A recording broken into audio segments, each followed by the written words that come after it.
दोस्तों मैं आप लोगों के लिए क्लास 12th अकाउंट्स टर्म 2 के लिए कंप्लीट अकाउंट्स का सिलेबस मैं लेके आ रहा हूँ सिर्फ 6 लेक्चर में। तो ये जो 6 लेक्चर है इसका आपको मेरे चैनल के प्लेलिस्ट में जाना है 1-in-1 फॉर 12th अकाउंट्स में जाके आपको 6 के 6 जो लेक्चर है उसमें आपको कंप्लीट सिलेबस मिल जाएगा। तो ये 6 लेक्चर में क्या है, आपको फर्स्ट 1-in-1 लेक्चर में जो मिल रहा है आपको डिसोल्यूशन है जिसका डिस्क्रिप्शन में लिंक मिल जाएगा। इससे पिछला जो था वो एनपीओ है, एनपीओ का आज थर्ड होने वाला है जिसमें हम रिटायरमेंट और डेथ से रिलेटेड अकाउंटिंग जितनी भी होती है वो हम करेंगे। नेक्स्ट जो आपका आने वाला है वो आपका डिबेंचर आएगा और उसके बाद कैश फ्लो स्टेटमेंट और लास्ट में कंपैरेटिव इनकम स्टेटमेंट। ये 6 लेक्चर में आपका टर्म 2 का कंप्लीट हो जाएगा सिलेबस। इसके अलावा आपको कहीं से भी इधर उधर पढ़ने की जरूरत नहीं है। और साथ में मैं हर लेक्चर के साथ हर टॉपिक का मैं एक नोट्स देता हूं जिसमें से मैक्सिमम क्वेश्चन मैं यहीं पे करा देता हूं और जो कुछ क्वेश्चन रह जाते हैं उसका सॉल्यूशन का मैं पीडीएफ फॉर्म में डिस्क्रिप्शन में मैं हर वीडियो के लिंक डिस्क्रिप्शन में लिंक दे दूंगा। ठीक है, तो दोस्तों आज हम 1-in-1 का एक और अगला लेक्चर जो कि रिटायरमेंट एंड डेथ से रिलेटेड है आज हम शुरू करते हैं। ठीक है, तो रिटायरमेंट का मतलब आपको मालूम है कि कोई भी पार्टनर जब फर्म छोड़ के जा रहा होता है तो अब जाता है तो उसका हिस्सा तो देना पड़ेगा। जब भी कोई पार्टनरशिप छोड़ता है तो उसका हिस्सा चाहिए, तो हिस्सा कैसे उसको दिया जाएगा और उसको देने की एंट्री क्या होगी हमें वो सीखना है। और उसको देने के बाद जो रिमेनिंग पार्टनर है उसकी अकाउंटिंग किस तरह से की जाएगी हमें वो सीखना है। दोस्तों किसी पार्टनर के रिटायर हो जाने से उसका हिस्सा जो प्रॉफिट में हुआ करता था अब वो तो चला गया, तो उसका जो प्रॉफिट हिस्सा था अब वो किसको मिलेगा, जो रिमेनिंग पार्टनर है। तो रिमेनिंग पार्टनर उस रिटायरिंग पार्टनर का शेयर किस तरह से आपस में बांटेंगे उसके लिए 2 केस है। तो फर्स्ट केस जो है when one partner retire and the new profit sharing ratio among the remaining partner is not given, यानी कि एक पार्टनर जो रिटायर होना था वो चला गया और जाने के बाद जो रिमेनिंग पार्टनर बचे हैं उनका प्रॉफिट शेयरिंग रेशो नहीं दे रखा है। तो दोस्तों अगर ये सिचुएशन है तो रेशो कैलकुलेट करना आपके लिए सिर्फ 1 सेकेंड का काम है। यानी कि आपको क्वेश्चन पढ़ना है और क्वेश्चन पढ़ते ही आपके दिमाग में क्लिक हो जाएगा कि इसका न्यू रेशो क्या है और उसका गेनिंग रेशो क्या है, सिर्फ 1 सेकेंड में। तो ध्यान से देखते हैं, मेरे असाइनमेंट का क्वेश्चन नंबर 1 है जिसका डिस्क्रिप्शन में लिंक दिया हुआ है और आप डाउनलोड करके देख सकते हैं। तो क्वेश्चन नंबर 1 देखिए, क्वेश्चन नंबर 1 का फर्स्ट पार्ट देखेंगे। तो from the following particulars calculate new profit sharing ratio of the partners. तो ए में क्या लिखा है, PQR were partner sharing profit in the ratio of 5:4:1। P retire from the firm. Oh my God, अब ध्यान से देखिए, हम यहाँ पे मैंने बोला 1 सेकेंड में आप कैलकुलेट कर सकते हैं। तो ये P है, Q है और R है, इनका प्रॉफिट शेयरिंग रेशियो जो दे रखा है 5:4:1 ये आपका रेशियो दे रखा है। अब आप ही बताइए, PQR है, रेशियो है 5:4:1, रिटायर कौन हो रहा है, P रिटायर हो रहा है। तो P रिटायर हो रहा है। मैंने बोला जैसे कि 1 सेकेंड में आप इसका न्यू रेशो और गेनिंग रेशो दोनों कैलकुलेट कर लेंगे। तो मैं आपको बता रहा हूं न्यू रेशो इक्वल टू कैसे, 1 सेकेंड जो रिटायर हो रहा है क्या करना है, उसका टीका कर दो जी, खत्म कहानी। जो रिटायर हो गया टीका खत्म। तो बचा कौन पार्टनर, Q और R। तो न्यू रेशो जो हो गया वो 4:1, कमाल है ना, 1 सेकेंड में। और जो आपका न्यू रेशो है वही आपका गेनिंग रेशो भी होगा। रिमेनिंग पार्टनर कौन है, Q एंड R। कहा था ना 1 सेकेंड का है। तो केस 1 में आपको कुछ भी नहीं करना है। अगर किसी क्वेश्चन में जो बड़े 6 नंबर वाले क्वेश्चन आने वाले हैं तो आते हैं आपके एग्जाम में, तो उसमें आपको अगर न्यू रेशो कैलकुलेट करना हो या गेनिंग रेशियो कैलकुलेट करना हो तो मैक्सिमम जो है वो केस 1 ही आता है। तो आप कितने आसानी से कैलकुलेट कर सकते हैं, सीधा सा ट्रिक है। इसको आप लॉन्ग वे में भी कर सकते हो आप अगर करना चाहो तो अगर आप मुझे फॉलो कर रहे हैं तो मैं जैसे बता रहा हूं आपको वैसे ही करना है। तो आपका न्यू रेशो भी कैलकुलेट हो गया 4:1 और गेनिंग रेशो भी हो गया। ये किसका है न्यू रेशो? Q और R का। केस 2 में क्या बोला है? When the remaining partner take profit share of the retiring partner in an agreed ratio. यहां वाले सिचुएशन का क्या रूल है, ध्यान रखने की बात है। केस 2 में क्या है? When the remaining partner take profit share of the retiring partner in an agreed ratio, यानी कि जो भी पार्टनर रिटायर हो रहा उसका जो हिस्सा है रिमेनिंग पार्टनर टेक कर ले रहे हैं, एक्वायर कर ले रहे हैं एक सर्टेन रेशो में, या फिर जो रिटायरिंग पार्टनर है खुद ही अपना शेयर जो है वो रिमेनिंग पार्टनर को एक प्रोपोर्शन में, एक रेशो में सरेंडर करके जा रहा हो, तो केस 2 है। तो इसके लिए क्वेश्चन नंबर 1 का बी पार्ट आप देखिए, जिसमें लिखा है Shiv, Mohan and Hari were partners in a firm sharing profit in the ratio 5:5:4। Mohan retired and his share was divided equally between Shiv and Hari, यानी कि यहाँ पे शिव है, हरि है, इसका रेशो है 5:5:4। इसमें मोहन रिटायर हो रहा है, इसका मतलब यहाँ पे टीका नहीं करना है। टीका जब करना है जब रिटायर होने वाला पार्टनर सीधा रिटायर हो जाए, उसका शेयर का क्या किया जाना है कुछ ना लिखा हो क्वेश्चन में। तो यहाँ पे अगर मैं बात करूँ मोहन की शेयर की, तो मोहन शेयर जो है वो है आपका 5/14, 5 5 10 और 4 14, कितना 5 में से 14, तो यानी 5/14। इस शेयर को कौन एक्वायर कर रहे हैं? शिव और हरि। किस रेशो में? इक्वली। तो यानी कि शिव और हरि में इस रेशो को बांट देंगे 5/14 को इक्वली, यानी 1/2। यहाँ भी 5/14 1/2, तो यहाँ पे आ जाएगा आपका 5/28 और यहाँ भी आ जाएगा आपका 5/28। और जैसे कि हमें मालूम है कि ये जो रिटायर हो रहा है, यानी कि शिव और हरि का जितना पहले मिलता था उतना तो मिलेगा। अब एक्स्ट्रा क्या मिलेगा? एक्स्ट्रा जो मोहन के हिस्से में जो आता था वो हिस्सा अब शिव और हरि किस रेशो में बांटेंगे? 1:1 में। तो रिटायरिंग पार्टनर का जो शेयर है वो पुराने पार्टनर, ओल्ड पार्टनर जिस रेशो में बांटते हैं वही उनका गेनिंग रेशो होता है। तो गेनिंग रेशो जो है वो शिव और हरि का 1:1 है। आप या तो यहीं पे क्वेश्चन में जो बोल देगा वही आपका गेनिंग रेशो होगा कि किस रेशो में बांटा जा रहा है, या फिर आप कैलकुलेट करके देखिए। तो जब हमने इक्वल दोनों में बांटा तो 5/28 इसका भी जब करेंगे तो ये दोनों भी इक्वल आ रहा है ना, तो गेनिंग रेशो आपको आ गया इक्वल।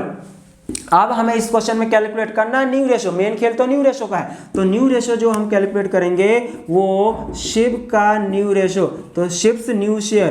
तो ये जो शिव का न्यू शेयर है वो कैसे आएगा? शिव को जितना पहले मिल रहा था वो तो मिलेगा, यानी पहले कितना था 5/14 प्लस इसको एक्स्ट्रा कहाँ से मिला है? एक्स्ट्रा मिला है टेकन फ्रॉम मोहन शेयर, यानी कि मोहन के शेयर से कितना मिला है? तो मोहन से इसको 5/28 मिल गया, इक्वल टू 15/28। तो ये न्यू शेयर आगे किसका? शिव का। वैसे ही हम कैलकुलेट कर लेंगे हरि का। हाँ जी, सेम है यहाँ पे। ओल्ड यानी कि हरि का पुराना शेयर 4/14 था और मोहन से इसको कितना मिल गया? 15/28, 13/28। तो अगर मैं बात करूं शिव और हरि का न्यू शेयर, तो शिव का आया था 15/28 और हरि का आया है 13/28। तो डिनोमिनेटर सेम है, तो new ratio of Shiv and Hari 15:13 आ गया। ये है आपका आंसर केस 2 में। तो केस 2 में भी कोई प्रॉब्लम नहीं है, बहुत ही आसान है केस 2। अब केस 2 में ही एक और सिचुएशन हो सकता है कि जो रिटायरिंग पार्टनर है उसका शेयर किस रेशो में बांट रहे हैं ये ना देके ये रिटायरिंग पार्टनर यानी मोहन जो है खुद ही डिसाइड करे कि मैं अपना शेयर इसको इतना दूंगा, इसको इतना दूंगा, या फिर मैं अपना पूरा का पूरा शेयर एक ही पार्टनर को दूंगा। तो रिटायरिंग पार्टनर अपना शेयर जिसको जितना देगा उसके शेयर में ऐड करके उसका न्यू रेशो निकल जाएगा, कोई प्रॉब्लम नहीं आएगा। तो आप इसको नोट कर लीजिए। और इसके लिए मैं आपको क्वेश्चन नंबर 2 करा रहा हूं जिसमें ये वाला सिचुएशन दे रखा है, तो आप इसको पहले नोट कर लीजिए।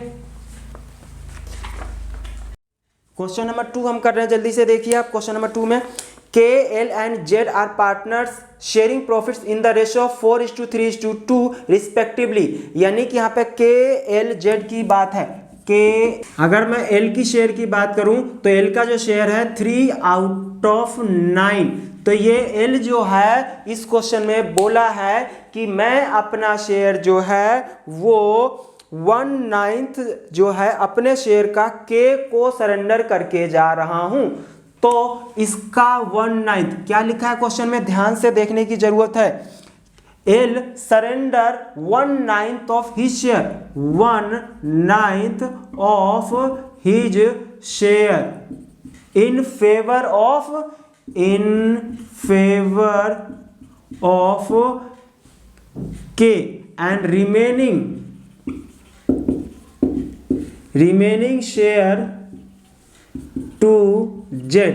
यानी कि एल जो है वो अपने हिस्से का 1/9 के को, तो 1/9 ऑफ का मतलब मल्टीप्लाई होता है हिज शेयर मतलब एल का शेयर कितना है 3/9।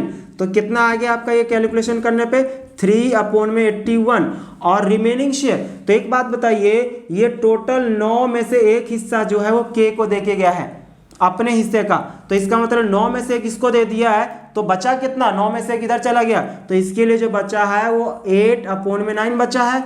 ऑफ का मतलब मल्टीप्लाई हिज शेयर, तो इसका शेयर तो 3/9 है ना, तो 3/9, तो इसका मतलब क्या आ गया,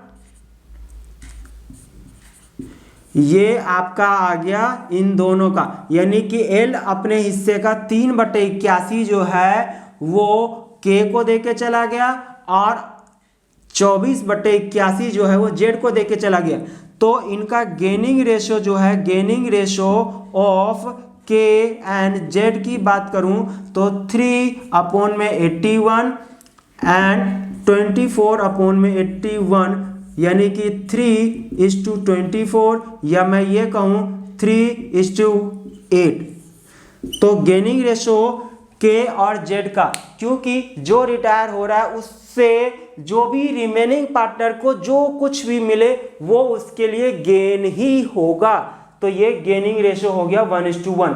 हमें न्यू रेशो कैलकुलेट करना है, तो न्यू रेशो में के का जो पुराना शेयर होगा वो तो जितना था उतना रहेगा ही रहेगा, और फ्रॉम एल से कितना मिल गया, फ्रॉम एल्स शेयर, तो एल के शेयर से जो मिला है ओल्ड है इसका 4/9, और एल से जो मिला है 3/81 मिला है। इसका सोल्व कर लेंगे इसका सॉल्यूशन, तो आप चेक कर लीजिए 39/81 किसका आ गया, के का न्यू शेयर। वैसे ही जेड का निकाल लेंगे तो जेड से न्यू शेयर आ जाएगा आपका, जेड का ओल्ड शेयर कितना था 2/9, और एल से कितना मिला है, एल से इसको मिला है 24/81, तो 24/81 इसका फिर से आप सोल्व कर लीजिए।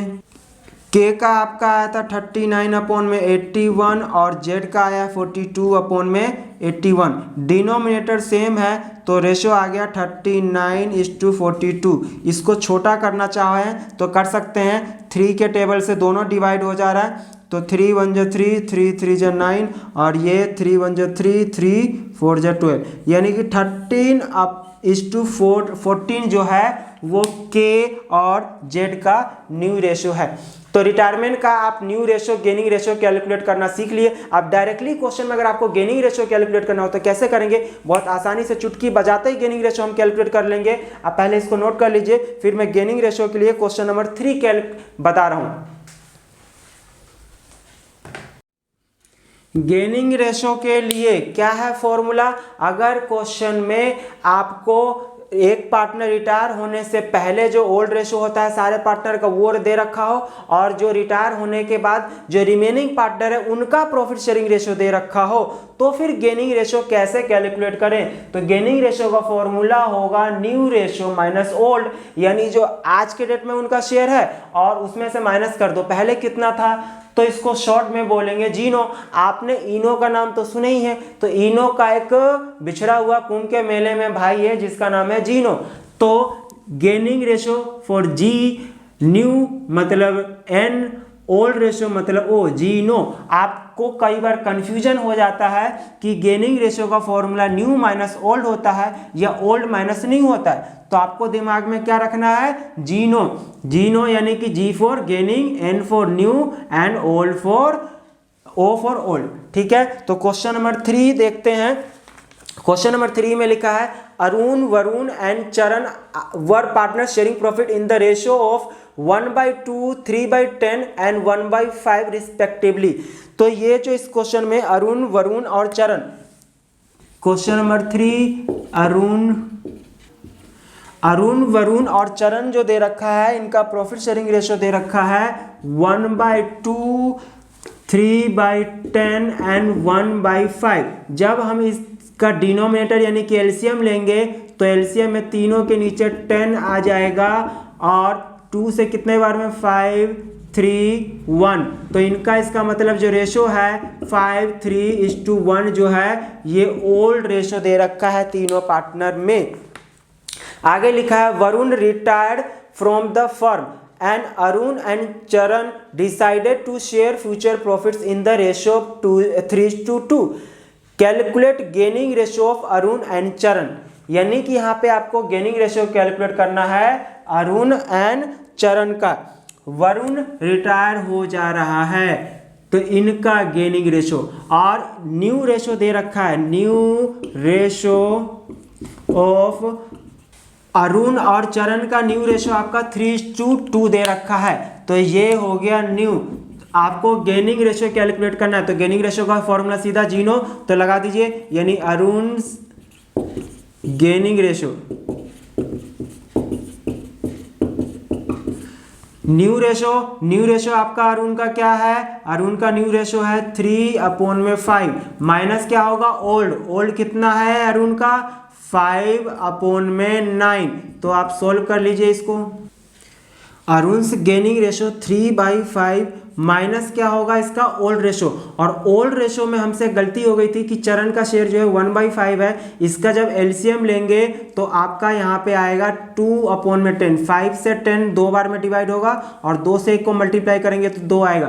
तो ओल्ड रेशो जो है 5:3:2 है। ठीक है, तो 5:3:2 रेशो ओल्ड है, न्यू रेशो 3:2 है। तो अरुण का न्यू 3/5 माइनस अरुण का पहले शेयर कितना था? 5/10। तो जब हम इसका एलसीएम लेके सॉल्व करेंगे तो आपका आ जाएगा 1/10 आ गया अरुण का। वैसे ही आप निकाल लीजिए चरण का, तो चरण से न्यू शेयर, चरण का भी गेनिंग रेशियो सेम ऐसे ही निकल जाएगा। चरण का न्यू माइनस ओल्ड, तो चरण का न्यू कितना है? 2/5, और ओल्ड कितना है? ओल्ड है चरण का 2/10। तो जब एलसीएम लेंगे तो आपका आ जाएगा 4 - 2 = 2/10। तो gaining ratio of Arun and चरण इक्वल टू आ गया 1/10:2/10। 10 डिनोमिनेटर सेम है तो 1:2, ये इनका गेनिंग रेशो हो गया। तो गेनिंग रेशो भी हमने आसानी से कैलकुलेट कर लिया, नोट कर लीजिए। हम अब बात करते हैं ट्रीटमेंट ऑफ गुडविल। गुडविल का ट्रीटमेंट कैसे किया जाता है, पहले आप इसको नोट कर लीजिए। दोस्तों अब गुडविल का हम ट्रीटमेंट कर लेते हैं कि गुडविल का ट्रीटमेंट का कैसे होता है जब कोई एक पार्टनर रिटायर हो जाता है। तो गुडविल का ट्रीटमेंट का एंट्री सीधा सा है, gaining partners capital account debit to retiring partners capital account, और ये मैंने रेड कलर में लिखा है टू सेक्रीफाइसिंग पार्टनर। हाँ जी, कई बार ऐसा भी होता है कि रिटायर होने की वजह से जो पुराना यानी रिमेनिंग पार्टनर जो रह गए हैं उसमें से किसी एक को गेन हो जाता है, एक को सेक्रीफाइस हो जाता है, या कुछ पार्टनर को गेन हो जाता है, कुछ को सेक्रीफाइस होता है। तो अगर रिटायर हो रहा है तो वो तो कहेगा कि भाई मैंने इतना तुम लोगों के साथ काम किया है तो मैं अब जा रहा हूँ फर्म छोड़ के, तो गुडविल बनाने में मेरा भी हाथ था, मेरा भी सहयोग था, तो भाई जितना मेरा हिस्सा है गुडविल का वो मुझे दे दो, क्योंकि मेरे जाने के बाद जो प्रॉफिट है, मेरे हिस्से का प्रॉफिट आप लोगों को मिलेगा। तो ठीक है, गेनिंग पार्टनर कहता है कि हाँ आपका हिस्सा हम लेंगे, तो ठीक है, जितना आपका हिस्सा लेंगे उसके बदले आपको हम गुडविल का हिस्सा दे देंगे। तो किसी पार्टनर को कुछ देना होता है तो हमने क्या सीखा है कि पार्टनर कैपिटल अकाउंट क्रेडिट करते हैं, और जो पार्टनर देता है पार्टनर से लेना है तो पार्टनर को डेबिट करते हैं। तो यहाँ पे रिटायरिंग पार्टनर को कौन देगा हिस्सा गुडविल में? गेनिंग पार्टनर देगा, यानी रिटायर होने की वजह से जिसको फायदा हुआ है। कई बार ऐसा होता है कि एक पार्टनर को या दो पार्टनर को सेक्रीफाइस होना पड़ता है रिटायरिंग पार्टनर की वजह से। तो अब जिसको सेक्रीफाइस हुआ है उसके हिस्से को बेनिफिट, उसका हिस्से का बेनिफिट किसको मिल रहा है? गेनिंग पार्टनर को। तो इसका मतलब जो सेक्रीफाइस पार्टनर होगा उसका हिस्सा भी कौन लेके आएगा? गेनिंग पार्टनर ही। कई बार इसका एंट्री जो बुक में लिखा रहता है वो remaining partner to retiring partner होता है, और बोला जाता है कि गुडविल का जो अमाउंट है वो गेनिंग रेशो में बांटो। तो उतना कंफ्यूज होने की जरूरत नहीं है, क्योंकि रिमेनिंग पार्टनर को ही गेन होगा, और जो गेन है वो जरूरी नहीं है कि सारे के सारे रिमेनिंग पार्टनर को गेन हो जाए, उनमें से किसी को सेक्रीफाइस भी होना पड़ सकता है। इसीलिए मैंने gaining partner to retiring partner to sacrificing partner मैंने लिखा है। और इसका एग्जाम्पल के लिए क्वेश्चन नंबर 4 है मेरे नोट्स में, आप देखिए। Amar, Ram, Mohan, Sohan were partners in a firm sharing profit in the ratio of 2:2:2:1. On 31st Jan 2017, Sohan retired. On Sohan's retirement, the goodwill of the firm was valued at ₹70,000. The new profit sharing ratio among Amar, Ram and Mohan was agreed as 5:1:1. Showing your working note clearly, pass necessary journal entry for the for the treatment of goodwill in the books of firm on Sohan's retirement। हाँ जी, यानी यहाँ पे अगर बात करें question number 4 में, तो अमर है एक पार्टनर, सोहन रिटायर हो रहा है, तो सोहन रिटायर हो रहा है तो सोहन का शेयर कितना है? Sohan share of goodwill, firm का टोटल गुडविल है 70,000 रुपया, उस 70,000 रुपये में सोहन का शेयर है 1/7, यानी कि 10,000। यानी फर्म का जो टोटल 70,000 रुपये का गुडविल इन 4 लोगों ने मिलकर क्रिएट किया है at the time of Sohan's retirement, तो उस समय सोहन के हिस्से का गुडविल 10,000 रुपये है। अब ये 10,000 रुपये कौन लेके आएगा? जो रिमेनिंग पार्टनर जिनको गेन हुआ हो। तो गेनिंग रेशियो कैलकुलेट करना पड़ेगा। गेनिंग रेशियो का मैंने अभी बताया, क्या फॉर्मूला होता है? जीनो। तो यहाँ पे रिमेनिंग पार्टनर जो है अमर, राम और मोहन का न्यू रेशियो दे रखा है। क्या है न्यू रेशियो? आपका दे रखा है क्वेश्चन में 5:1:1। हाँ जी, हम सबसे पहले यानी गेनिंग रेशियो का फॉर्मूला हमने सीखा था जीनो, यानी कि न्यू माइनस ओल्ड। तो न्यू जो है अमर का कितना है? 5/7, और ओल्ड जो है अमर का 2/7, यानी 2/7। तो जब हम इसका लेंगे तो 3/7, यानी कितने के लिए गेन हो रहा है अमर? 3/7 के लिए। राम का कैलकुलेट कर लेते हैं, तो राम का जो न्यू रेशियो है वो है 1/7, और राम का न्यू रेशियो, ओल्ड रेशियो कितना था? 2/7। तो डिनोमिनेटर सेम है, साफ दिख रहा है, माइनस का 1/7। और अगर मैं मोहन की भी बात करूं तो मोहन का भी न्यू रेशियो 1/7 है, और मोहन का न्यू रेशियो कितना है? ओल्ड रेशियो कितना है? 2/7। तो इसका भी आ गया आपका माइनस का 1/7। तो ध्यान से देखिए, हमने फॉर्मूला यहाँ पे जो लगाया है वो गेनिंग रेशियो का। तो गेनिंग में आपका अमर 3/7 के लिए गेन हो रहा है, यानी जिस चीज़ का हम फॉर्मूला लगाते हैं अगर उसका आंसर जो है वो उसका अपोजिट आता है, मतलब कि नेगेटिव में आ जाता है, तो उसका अपोजिट यानी कि गेन का उल्टा क्या होता है? सेक्रीफाइस। इसका मतलब राम और मोहन जो है वो गेन नहीं, सेक्रीफाइस हो रहे हैं। तो ये जो सेक्रीफाइस हो रहे हैं तो इनके हिस्से का भी कौन लेके आएगा? वो लेके आएगा अमर। तो इसीलिए मैंने यहाँ पे gaining partners capital account to retiring to sacrificing. तो 70,000 का गुडविल है, उसमें से अमर जो है कितने के लिए गेन हो रहा है, तो आप यहाँ पे लिख सकते हैं अमर्स कैपिटल अकाउंट डेबिट, अमर जो है वो गेन हो रहा है 3/7 के लिए। तो फर्म की टोटल गुडविल है 70,000 70,000 में कितने के लिए गेन हो रहा है, 3/7 के लिए। इसका मतलब कितना आ गया, 30,000, यानी कि अमर जो है 30,000 लेके आएगा। और ये किसको मिलेगा, सबसे पहले रिटायरिंग पार्टनर, रिटायर कौन हो रहा है, सोहन, तो सोहन का शेयर हमने यहाँ कैलकुलेट कर लिया था 10,000, तो ये 10,000 आपका यहाँ पे सोहन के शेयर में आ जाएगा।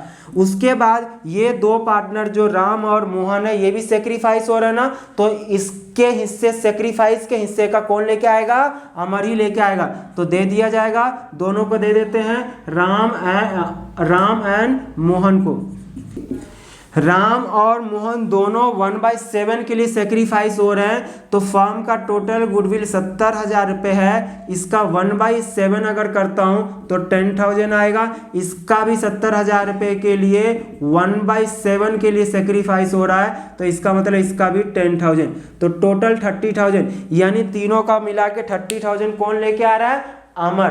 तो यही होगा आपका गुडविल का ट्रीटमेंट अगर कोई पार्टनर रिटायर होता है तो ये क्वेश्चन नंबर 4 था, कंप्लीट हो गया है। ये हेडिंग अभी मत देखिएगा, ये मैं अभी नेक्स्ट क्वेश्चन में आपको समझाता हूं, तो आप इसको नोट कर लीजिए। एक क्वेश्चन और करते हैं ऐसे ही। क्वेश्चन नंबर 5 हम कर रहे हैं। क्वेश्चन नंबर 5 में लिखा है Alok, Narendra and Shiv were partners in a firm sharing profits in the ratio 5:3:2.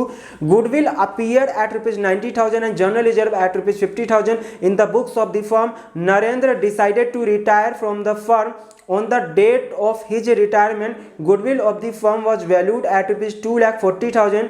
The new profit sharing ratio of Alok and Shiv was 2:3. Record necessary journal entry on Narendra's retirement. यानी कि इसमें 3 पार्टनर की बात की गई है, आलोक, नरेंद्र और ये आपका आलोक, नरेंद्र, शिव का रेशो है। और न्यू रेशो नरेंद्र के रिटायर होने के बाद आलोक और शिव का जो प्रॉफिट शेयरिंग रेशो होगा वो 2:3 होगा। इसका इफेक्ट सिर्फ और सिर्फ कब होगा, जब वो गुडविल की बात करेंगे, यानी कि जो पार्टनर रिटायर हो रहा है उसके हिस्से की गुडविल की जब कैलकुलेशन करेंगे तब इसका इफेक्ट आएगा।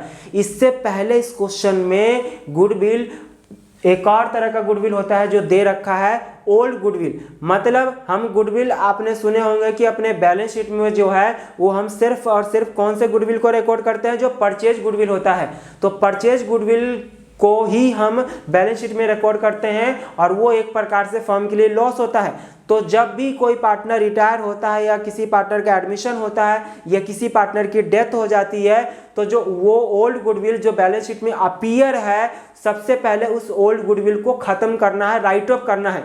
तो खत्म करने के लिए एंट्री क्या किया जाता है, ऑल पार्टनर्स कैपिटल या current account debit to goodwill. Goodwill क्योंकि आपके लिए एसेट्स है, अब उसको अपने बुक से हटा रहे हो, खत्म कर रहे हो, तो जब एसेट्स इंक्रीज होता है तो डेबिट होता है, जब एसेट डिक्रीज होता है तो क्रेडिट होता है। गुडविल को अब हटाना है तो क्रेडिट करना है।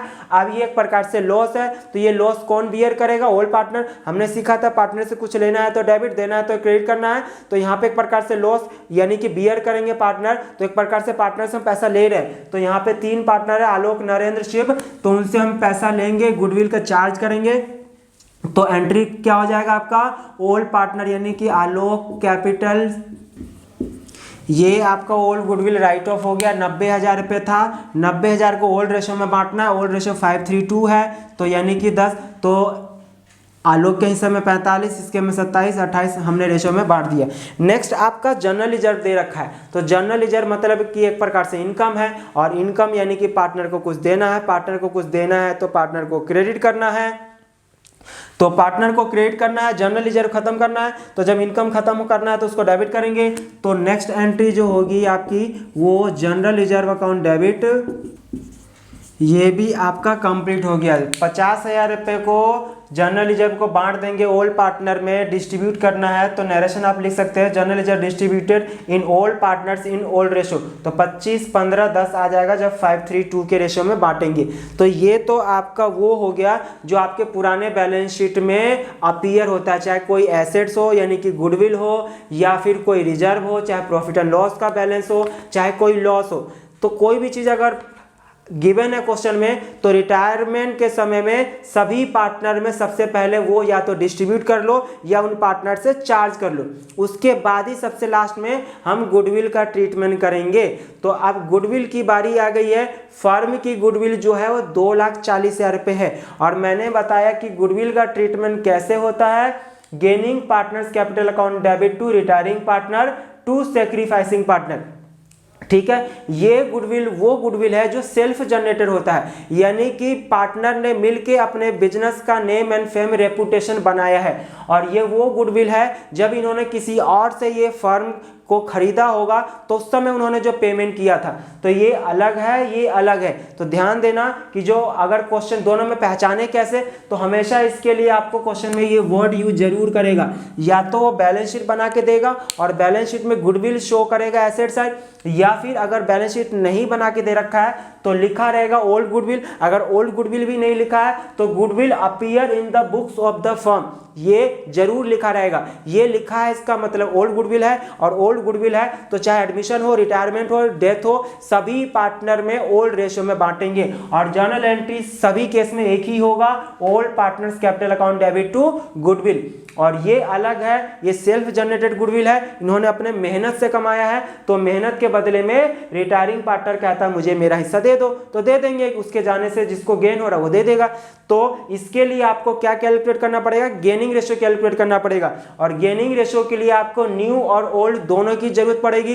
तो फॉर्मूला हमने क्या सीखा था, जीनो, यानी कि न्यू माइनस ओल्ड। तो यहाँ पे जो रिमेनिंग पार्टनर है वो आलोक है और शिव है, तो दोनों का हम गेनिंग रेशियो निकाल लेते हैं, कौन गेन हो रहा है कौन न्यू। तो फॉर्मूला था न्यू माइनस ओल्ड, जीनो न्यू कितना है 2/5 है और शिव का 3/5 है।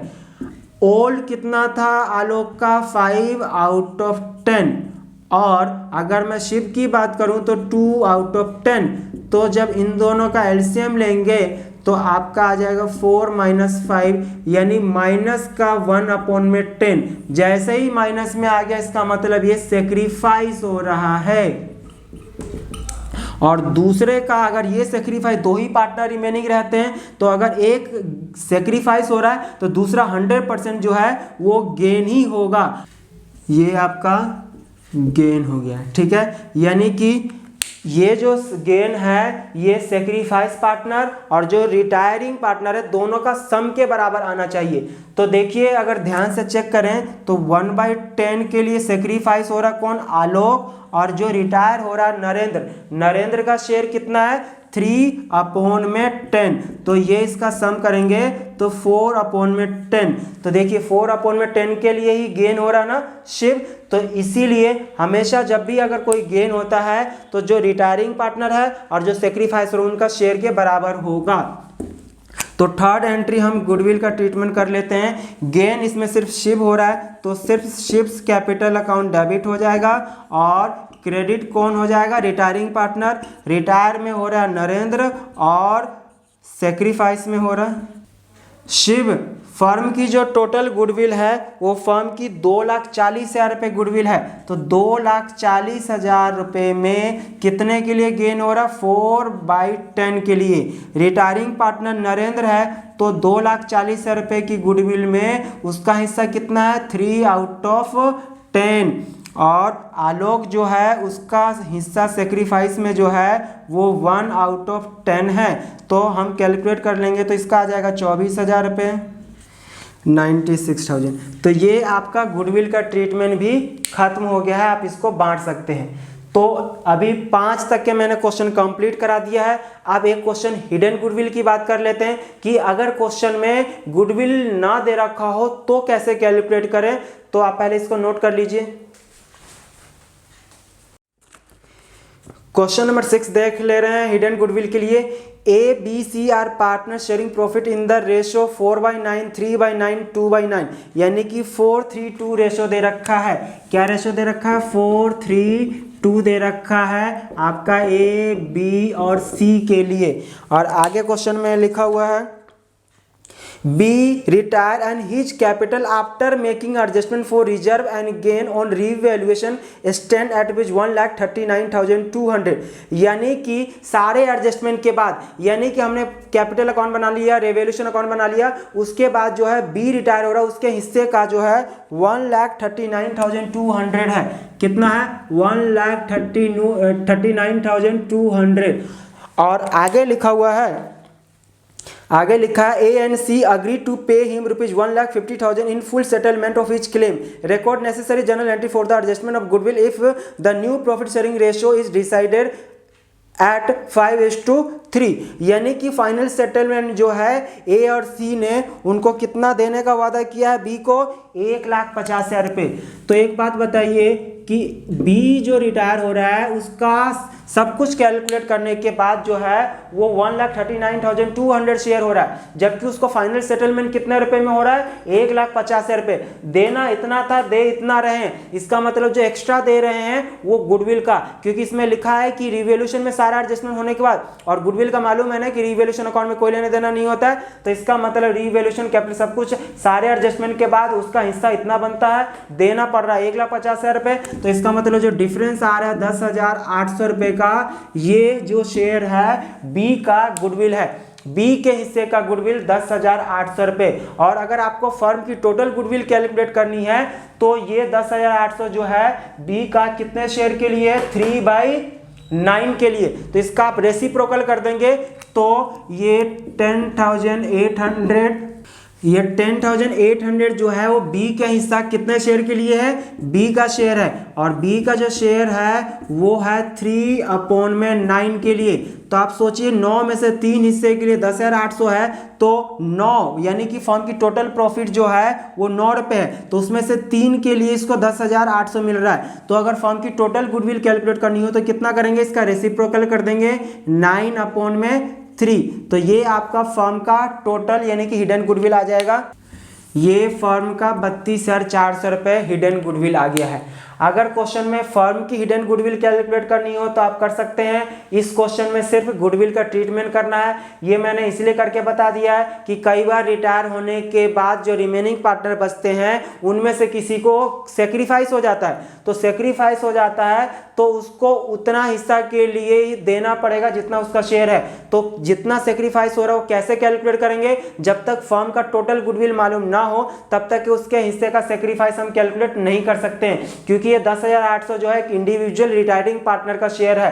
तो 32,400 रुपये जो फर्म का गुडविल आ गया। इसी में अगर किसी को गेन हो जाता है तो जितना गेन होगा, जितना शेयर, उतना कैलकुलेट कर लिया जाएगा। इसी में अगर किसी का सेक्रीफाइस शेयर आ जाता है तो जितने के लिए सेक्रीफाइस होगा इस 32,400 में उतना शेयर से मल्टीप्लाई करके शेयर कैलकुलेट कर लेंगे। और ये इसका ट्रीटमेंट गुडविल का मैंने अभी बता दिया है कि गुडविल का treatment gaining partners capital account debit to retiring partner to sacrificing partner होता है।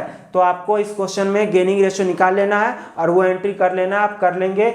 मैं अब आगे करा रहा हूँ रीवैल्यूएशन, यानी कि आपकी एसेट्स और लायबिलिटी की वैल्यू अगर रीवैल्यूएट हो जाती है तो उस केस में आपका क्या क्या इफेक्ट आएगा बाकी ट्रांजैक्शन पे पार्टनर्स के रिटायरमेंट के समय में, तो हम उसकी बात करते हैं। आप जल्दी से इसको नोट कर लीजिए। हम रीवैल्यूएशन अकाउंट बनाना और कैपिटल अकाउंट बनाना और हम उसकी जर्नल एंट्री करना सीखेंगे अभी। दोस्तों क्वेश्चन नंबर हम 7th शुरू करेंगे, जिसमें हमको रीवैल्यूएशन अकाउंट बनाना है और उससे रिलेटेड हमको जर्नल एंट्री करनी है। तो रीवैल्यूएशन अकाउंट का मतलब समझ लेते हैं क्या है। इस रीवैल्यूएशन का सबसे पहले तो ये कि दूसरा नाम जो है profit and loss adjustment account भी है। ये profit and loss adjustment account क्यों है? क्योंकि आपको मालूम है कि जो भी खर्चे हैं या एक्सपेंसेज या इनकम है उससे रिलेटेड अगर आपको प्रॉफिट या लॉस कैलकुलेट करना है तो आप प्रॉफिट एंड लॉस अकाउंट बनाते हैं। But profit and loss account जो है वो साल के एंड में ही बनाते हैं। बट किसी केस में अगर कोई पार्टनर एडमिशन हो, किसी पार्टनर का नया एडमिशन हो जाए, रिटायरमेंट हो जाए या डेथ हो जाए किसी पार्टनर की, कि कभी भी हो सकता है, या बैलेंस शीट बनने के बाद अगर ऐसा होता है तो उस समय अगर कोई एसेट्स की वैल्यू रीवैल्यूएट की जाती है for the purpose of retirement, admission या डेथ ऑफ अ पार्टनर, तो उस केस में आपको रीवैल्यूएशन अकाउंट बनाना होगा। Revaluation account just like profit and loss account है। प्रॉफिट एंड लॉस अकाउंट में क्या लिखते थे, डेबिट साइड में जितने भी घाटे हैं, खर्चे हैं और जितने भी फायदे हैं वो क्रेडिट साइड।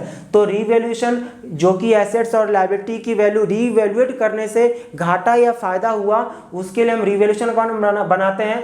तो डेबिट साइड मतलब घाटे, तो घाटे का मतलब क्या, अगर एसेट्स की वैल्यू कम हो जाती है तो हमारे लिए घाटा है। Decrease in the value of assets आपके लिए घाटा है। अगर यही एसेट्स की वैल्यू बढ़ जाती है तो increase in the value of assets आपके लिए फायदा है, तो रीवैल्यूएशन अकाउंट में क्रेडिट साइड। अगर लायबिलिटी यानी आपको अमाउंट जो फ्यूचर में पे करनी है, अगर उसकी वैल्यू कम हो जाती है तो फायदा है, तो आपको क्रेडिट साइड लिखना पड़ेगा, decrease in the value of liability. और अगर वही लायबिलिटी बढ़ जाता है, पहले 10,000 रुपये देना था, मुझे 12,000 रुपये देना होगा, 2,000 ज़्यादा देना पड़ेगा, तो increase in the value of liability. और कई बार ऐसा होता है अनरिकॉर्डेड, वो एसेट्स या लायबिलिटी जो आप अपने बुक्स ऑफ अकाउंट में रिकॉर्ड नहीं किए हैं, वो अचानक से पेमेंट करना पड़ जा रहा है, या अचानक से आपको कोई एसेट्स मिल गया है। तो अगर कोई एसेट्स मिल गया है तो आपके लिए फायदा है, मुस्कुराने के दिन आ गए हैं, तो आप उसको फायदा समझ के रीवैल्यूएशन अकाउंट में क्रेडिट साइड में शो करेंगे। और अगर वही अमाउंट विदाउट हेलमेट जा रहे हैं, चालान कट गया, तो एक प्रकार से अमाउंट देना पड़ गया ना, ये एक्स्ट्रा लायबिलिटी। तो अनरिकॉर्डेड लायबिलिटी जिसको अब अचानक से पेमेंट करना पड़ेगा, तो वो आपके लिए घाटा है, रीवैल्यूएशन अकाउंट में डेबिट साइड आएगा। यही 3 लॉजिक है। अगर ये आपको समझ में आ गया है तो रीवैल्यूएशन अकाउंट आप आसानी से बना सकते हैं। अगर फायदे यानी क्रेडिट साइड का टोटल ज्यादा है, डेबिट कम है, तो profit transfer to all partners, capital या फिर करंट अकाउंट। और अगर डेबिट ज्यादा है, लॉस ज्यादा है और इनकम कम है, तो इसका मतलब लॉस हो गया overall loss transfer to partners capital या करंट अकाउंट। कैपिटल करंट मालूम है, जब कैपिटल फिक्स्ड होता है तो करंट अकाउंट में ट्रांसफर करना है, और अगर कैपिटल फ्लैक्चुएटिंग है तो कैपिटल अकाउंट में ट्रांसफर करना है। तो क्वेश्चन नंबर हम 7 कर रहे हैं। 7 में लिखा है balance sheet of A, B and C sharing profit and losses in the ratio of 5:3:2 as at 31 March 2020 was. Liability side में आपका दे रखा है sundry creditor capitals A, B, C दे रखा है, और एसेट साइड में cash at bank debtors less करके प्रोविजन फॉर डाउटफुल डेट्स दे रखा है, स्टॉक दे रखा है, प्लांट एंड मशीनरी दे रखा है, लैंड एंड बिल्डिंग दे रखा है। ठीक है, आगे दे रखा है एडजस्टमेंट में बी रिटायर, क्योंकि इससे हमें नहीं पता चलेगा कि एसेट्स की वैल्यू कितनी कम या ज़्यादा, एसेट्स की वैल्यू ज़्यादा हुई है या कम हुई है, वो बैलेंस शीट की वैल्यू और उसका एडजस्टमेंट में जो न्यू वैल्यू है उससे कंपैरिजन करके ही हमें पता चलेगा, या एडजस्टमेंट में आपको डायरेक्टली दे देगा कि किस एसेट्स की वैल्यू कितने से ज़्यादा या कम हो गई है, लायबिलिटी की वैल्यू कम या ज़्यादा हो गई है, वो एडजस्टमेंट को पढ़ने से ही पता चलेगा। तो एडजस्टमेंट में देखते हैं क्या लिखा है। B retires from the firm on 1st April 2020.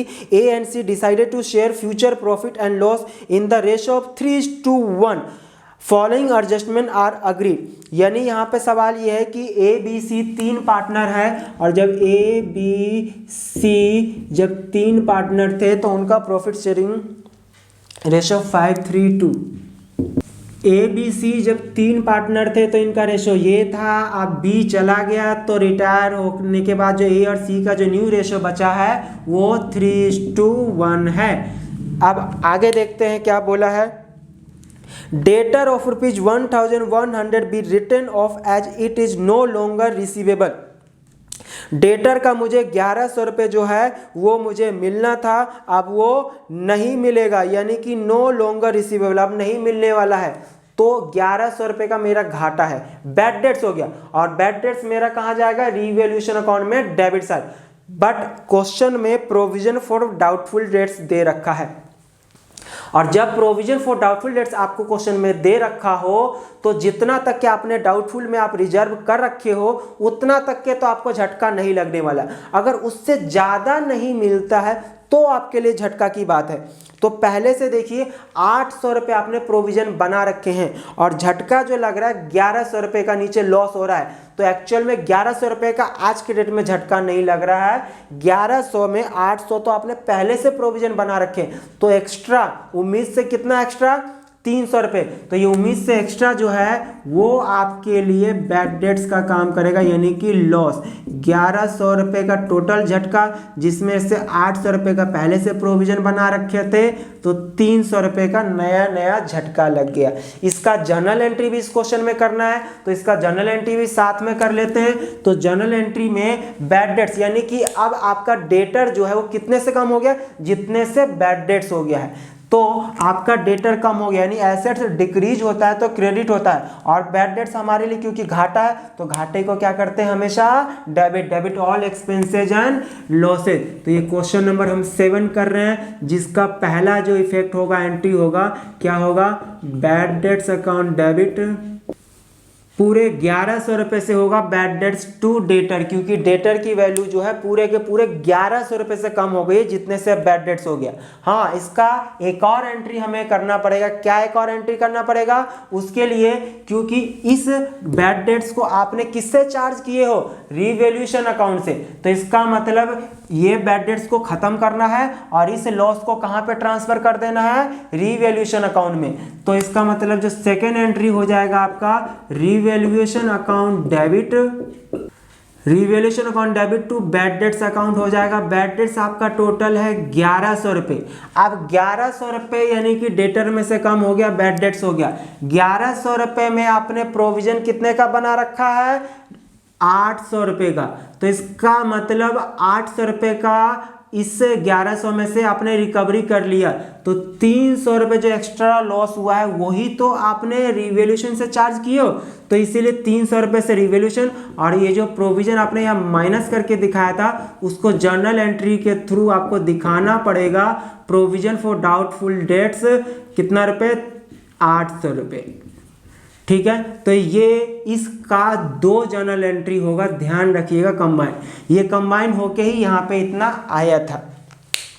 आगे लिखा है provision for doubtful debts be maintain at the existing rate. ओ हो, यानी कि डाउट का मतलब क्या है कि डेटर पे वो जो डाउट में है, यानी कि मिलने की संभावना उसमें कम है, यानी कि डाउट लग रहा है कि वो पैसा देगा या नहीं देगा। तो बोल रहा है कि अब न्यू बैलेंस शीट में भी प्रोविजन जो है उतना ही मेंटेन किया जाएगा जिस रेट से पहले था। रेट बोला है तो पहले आपको रेट कैलकुलेट करना पड़ेगा इस क्वेश्चन में कि पहले रेट क्या था। पहले आप देखिए प्रोविजन फॉर डाउटफुल डेट जो है वो 800 रुपये है। ये 800 रुपये कितने डेटर पे है, 16,000 रुपये के डेटर पे। तो परसेंट कैलकुलेट करने के लिए, रेट कैलकुलेट करने के लिए आपको मालूम है ना 100 से मल्टीप्लाई करते हैं, तो जब इसको कैलकुलेट करेंगे तो कितना आ रहा है, ये 5% आ रहा है। आप कर सकते हैं कैलकुलेट। तो इसका मतलब पहले 16,000 का 5% करेंगे तो 800 रुपये आ रहा था। तो अब भी बोला है कि वो रेट मेंटेन करना है, मतलब कि नया झटका जो है वो लग सकता है कितना परसेंट के बराबर, 5%। बट अब 16,000 रुपये नहीं, रेट जो पहले था वही है, बट अमाउंट जो है इस 16,000 रुपये में कंफर्म हो गया है कि 1100 रुपये आपका डूब गया है। तो इस 16,000 रुपये में आप 1100 रुपये माइनस कर देंगे तो आपका आएगा 14,900 रुपये। तो इस रिमेनिंग डेटर पे ही आप 5% का प्रोविजन कैलकुलेट करेंगे। तो 5% का अमाउंट आ रहा है 745 रुपये आपका आ रहा है। तो ये 745 रुपये जो है आप किससे चार्ज करोगे, पहले प्रॉफिट से चार्ज करते थे, प्रॉफिट एंड लॉस अकाउंट से, अब किससे चार्ज करना है, रीवैल्यूएशन अकाउंट से।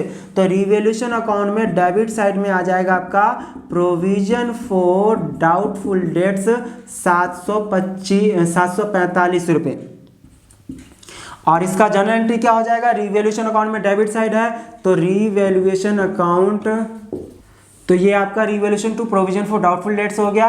रीवैल्यूएशन अकाउंट में डेबिट साइड है तो debit side to provision for doubtful debts. Next adjustment है stock to be written down by लिखा है, मतलब डायरेक्टली इतने अमाउंट से कम हो गया, स्टॉक की वैल्यू कम हो गया ना, तो डिक्रीज इन द वैल्यू, तो डिक्रीज इन द वैल्यू तो टू स्टॉक लिख दोगे आप एसेट डेबिट साइड में कितना है।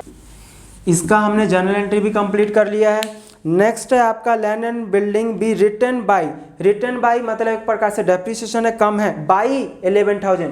तो बाई का मतलब होता है डायरेक्ट आपके लिए उतना या तो लॉस है या फिर उतना फायदा है। तो 11,000 रुपये से आपकी लैंड एंड बिल्डिंग की वैल्यू कम हो रही है, तो दोबारा से कम हो रही है तो इधर ही लिखेंगे to land and building. General entry मैंने कंप्लीट कर लिया, क्योंकि रिवॉल्यूशन में डेबिट साइड है तो revolution account debit to, land and building account हो जाएगा। नेक्स्ट है आपका सन्ड्री क्रेडिटर ऑफ नेक्स्ट है plant and machinery be reduce to 34, reduce to लिखा है, यानी कि जब क्वेश्चन में रिड्यूस टू आ जाए घटकर कितना हो गया 34,000 और पहले से इसकी वैल्यू कितनी है 35, तो बताइए 35 से 34 हो गया, कितना का डिफरेंस है 1000, 1000 कम हो गया ना, कम हो गया मतलब घाटा, तो डेबिट साइड लिख दो टू प्लांट एंड मशीनरी 1000 रुपये से, तो इसका भी यहाँ पे एंट्री हो जाएगा रिवॉल्यूशन अकाउंट डेबिट। नेक्स्ट है आपका sundry creditor of ₹700 be written back as no longer payable, 700 रुपये क्रेडिटर का वो जो अब मुझे पेमेंट नहीं करना पड़ेगा, फायदा है तो decrease in the value of liability, फायदा है तो रिवॉल्यूशन अकाउंट में क्रेडिट साइड में लिखेंगे, क्या लिखेंगे भाई क्रेडिटर, कितना रुपए 700 रुपये। ये आपका जनरल एंट्री भी, अब क्योंकि फायदा था तो क्रेडिट साइड मैंने लिख दिया, तो जनरल एंट्री क्या हुआ होगा, रिवॉल्यूशन अकाउंट में क्रेडिट साइड है तो रिवॉल्यूशन अकाउंट क्रेडिट हुआ होगा, तो क्रेडिटर डेबिट हो गया होगा 700 रुपये से। नेक्स्ट है आपका a provision of 600 be made for repair, यानी कि रिपेयर के लिए प्रोविजन बनाया जा रहा है, तो ये एक प्रकार से ये भी आपका लायबिलिटी है। प्रॉफिट का वो पार्ट जो स्पेसिफिक पर्पस के लिए हम रिजर्व करते हैं तो उससे आपका प्रॉफिट कम हो जाता है, एक प्रकार से घाटा है, तो यहाँ पे क्या घाटा किससे चार्ज करोगे, रिवॉल्यूशन से, तो क्या लिखोगे यहाँ पे to provision for repair bill. General entry भी रिवॉल्यूशन में debit side to provision for repair. Next है आपका an old computer completely written off was sold for ₹2000 as scrap, यानी पहले वो कोई कंप्यूटर जो आपने अपने बुक्स ऑफ अकाउंट से हटा रखे हो, बुक से हटा दिए थे, बैलेंस शीट में उसको रिकॉर्ड नहीं कर रखे हैं, अब अचानक से उसको अब बेच रहे हो कबाड़ में, तो कबाड़ में बेचने से 2000 रुपये में बिक रहा है, तो बेचने से फायदा, तो ये फायदा डायरेक्टली यानी कि अनरिकॉर्डेड एसेट्स है, और अनरिकॉर्डेड एसेट्स को रिकॉर्ड नहीं कर रहे हो, बेच रहे हो, तो बेचने से क्या होगा, पैसा आ रहा है तो बैंक या कैश के थ्रू, तो कैश आएगा तो debit what comes in, bank आ रहा है तो डेबिट द रिसीवर, हमारा बैंक रिसीव कर रहा है तो कैश या bank account debit to.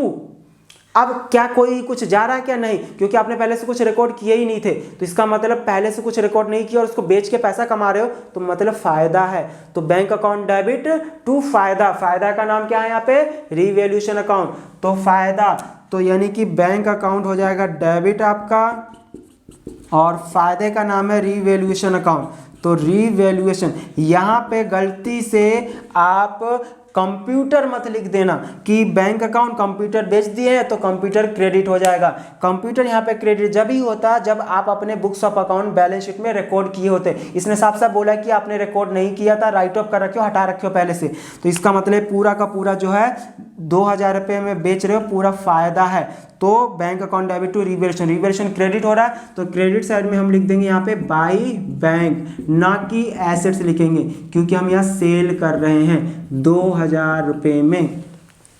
Next है आपका adjustment number 9th, firm had to pay ₹5000 to an employee injured in an accident, यानी 5000 रुपये जो है फर्म को पे करना पड़ गया क्योंकि उसका कोई एम्प्लॉय जो है वो इंजर हो गया था, घायल हो गया था, तो एक प्रकार से घाटा है क्योंकि एम्प्लॉय के कॉम्पेंसेशन के लिए फर्म जो है वर्कमैन कॉम्पेंसेशन रिजर्व बनाती है, इस क्वेश्चन में इन्होंने वर्कमैन कॉम्पेंसेशन रिजर्व नहीं बनाया है, तो नहीं बनाया है तो पूरा का पूरा घाटा है, घाटा है तो किससे चार्ज करेंगे, रिवॉल्यूशन अकाउंट से, तो रिवॉल्यूशन अकाउंट डेबिट टू पे करना पड़ रहा है तो सीधा सीधा टू बैंक लिखेंगे, यानी घाटा है और पेमेंट कर दे रहे हैं तो घाटे का रिवॉल्यूशन अकाउंट के नाम से डेबिट करेंगे और पेमेंट क्योंकि कर रहे हैं तो टू बैंक, यहाँ भी हम ऊपर कोई एम्प्लॉय को पेमेंट कर रहे हैं तो एम्प्लॉय का या कुछ नाम नहीं लिखेंगे।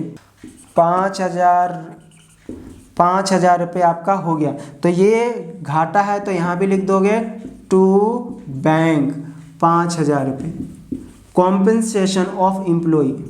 नेक्स्ट एंड लास्ट एडजस्टमेंट है an unrecorded machinery valued at rupees 10,000 is to be recorded, यानी वो जो 10,000 रुपये की मशीनरी आपने अपने बुक्स ऑफ अकाउंट में रिकॉर्ड नहीं किए थे, अब उसको रिकॉर्ड करना है। तो रिकॉर्ड करना एक प्रकार से मिल जाना, और रास्ते में अगर आपको कुछ मिल जाता है, मोबाइल मशीनरी कुछ भी, तो आपके लिए फ़ायदा है ना। तो फ़ायदा मतलब रिवैल्यूएशन अकाउंट में क्रेडिट साइड ना, तो रिवैल्यूएशन अकाउंट में क्रेडिट साइड लिखेंगे। और यहाँ पे जैसे ये एसेट्स जो हमें कंप्यूटर मिल गया था उसको बेच दिए थे कबाड़ में, तो टू बैंक लिखे थे, यहाँ पे ऐसा नहीं, क्योंकि हमें जो वो मशीनरी जो मिली है उसको बुक में रिकॉर्ड करना यानी कि रखना है, ना कि बेचना है।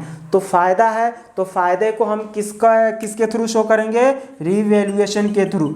और उस फ़ायदे का नाम जो है उससे मेरा क्या है? एसेट्स इंक्रीज हो रहा है। तो कितने रुपए से एसेट्स इंक्रीज हो रहा है? 10,000 से, क्योंकि कोई भी बुक को आप अपने बुक में रिकॉर्ड करोगे तो डेबिट व्हाट कम्स इन वाला रूल फॉलो किया जाएगा। रियल के लिए मशीनरी हमारे पास आ रही है, तो machinery account debit to revaluation, revaluation credit हो रहा है, तो क्रेडिट साइड में आप लिख दीजिए बाई मशीनरी अकाउंट। दोस्तों इसमें हमसे एक मिस्टेक हो गया है। आप देखिए पॉइंट नंबर फोर्थ में लिखा है land and building be written up by 11,000। मुझे लगा कि ये रिटर्न डाउन, मैंने गलती से आपको रिटर्न डाउन पढ़ दिया था। तो एडजस्टमेंट नंबर 4 एक बार ध्यान से देखिए कि land and building be written up by 11,000, up यानी कि 11,000 रुपये से लैंड एंड बिल्डिंग की वैल्यू बढ़ जा रही है, तो हमारे लिए फ़ायदा है। तो ये लैंड एंड बिल्डिंग जो है यहाँ पे डेबिट साइड में नहीं आएगा 11,000 रुपये, ये आपका क्रेडिट साइड में आ जाएगा land and building by 11,000।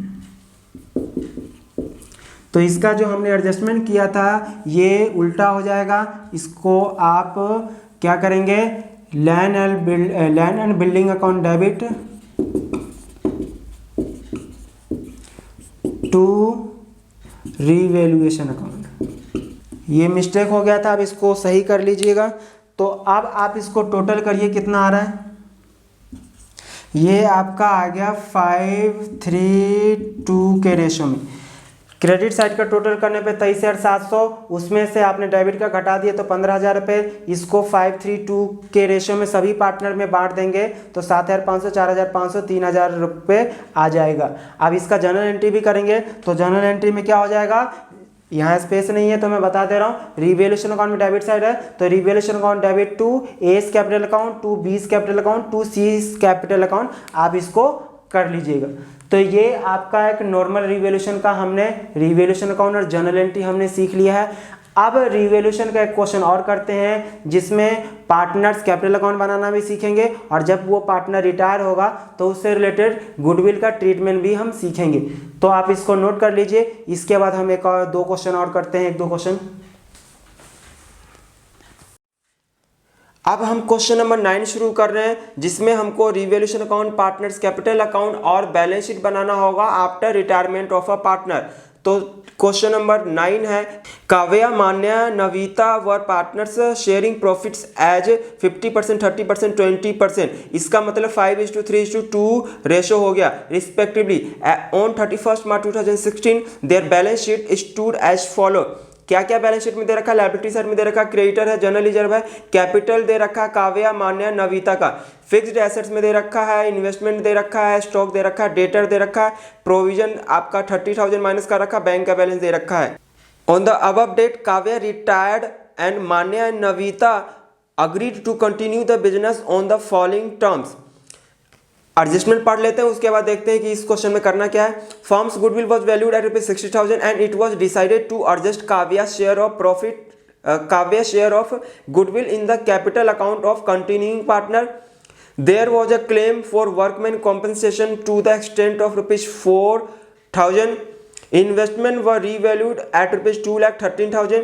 Fixed assets were to be depreciated by 10%. Kavya was to be paid ₹20,000 through a bank draft and the balance was transferred to her loan account. Prepare revaluation account, partners capital account and the balance sheet after Kavya's retirement. तो हम इसमें जल्दी से शुरू कर लेते हैं कि इस क्वेश्चन में क्या क्या आपको दे रखा है। सबसे पहले बैलेंस शीट को खत्म करना है और बैलेंस शीट को खत्म करने के लिए आपको क्रेडिटर सबसे पहले दे रखा है। क्या क्रेडिटर का एडजस्टमेंट में कुछ बोला है? नहीं बोला है। तो जिस भी एसेट्स या लायबिलिटी के बारे में कुछ ना बोला हो एडजस्टमेंट में, तो यहाँ पे एज इट इज हम उसको न्यू बैलेंस शीट में हम लिख लेंगे।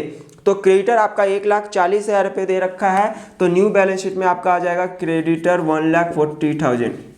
उसके बाद जनरल रिजर्व है। जनरल रिजर्व को पार्टनर्स कैपिटल अकाउंट में क्रेडिट साइड में बांटते हैं, फ्री रिजर्व की तरह फ्री रिजर्व ही होता है। तो सबसे पहले कैपिटल का देख लेते हैं। कैपिटल का बैलेंस दे रखा है 6 लाख, 5 लाख, 4 लाख। तो बैलेंस बीडी लिखते हैं कैपिटल अकाउंट में 6 लाख, 5 लाख, 4 लाख रुपए आपका कैपिटल में बैलेंस आ गया। जनरल रिजर्व दे रखा है 1 लाख रुपए, इसको रेशियो में बांट देंगे प्रॉफिट शेयरिंग रेशियो में 5:3:2 में। तो 1 लाख रुपए को आप बांट देते हैं।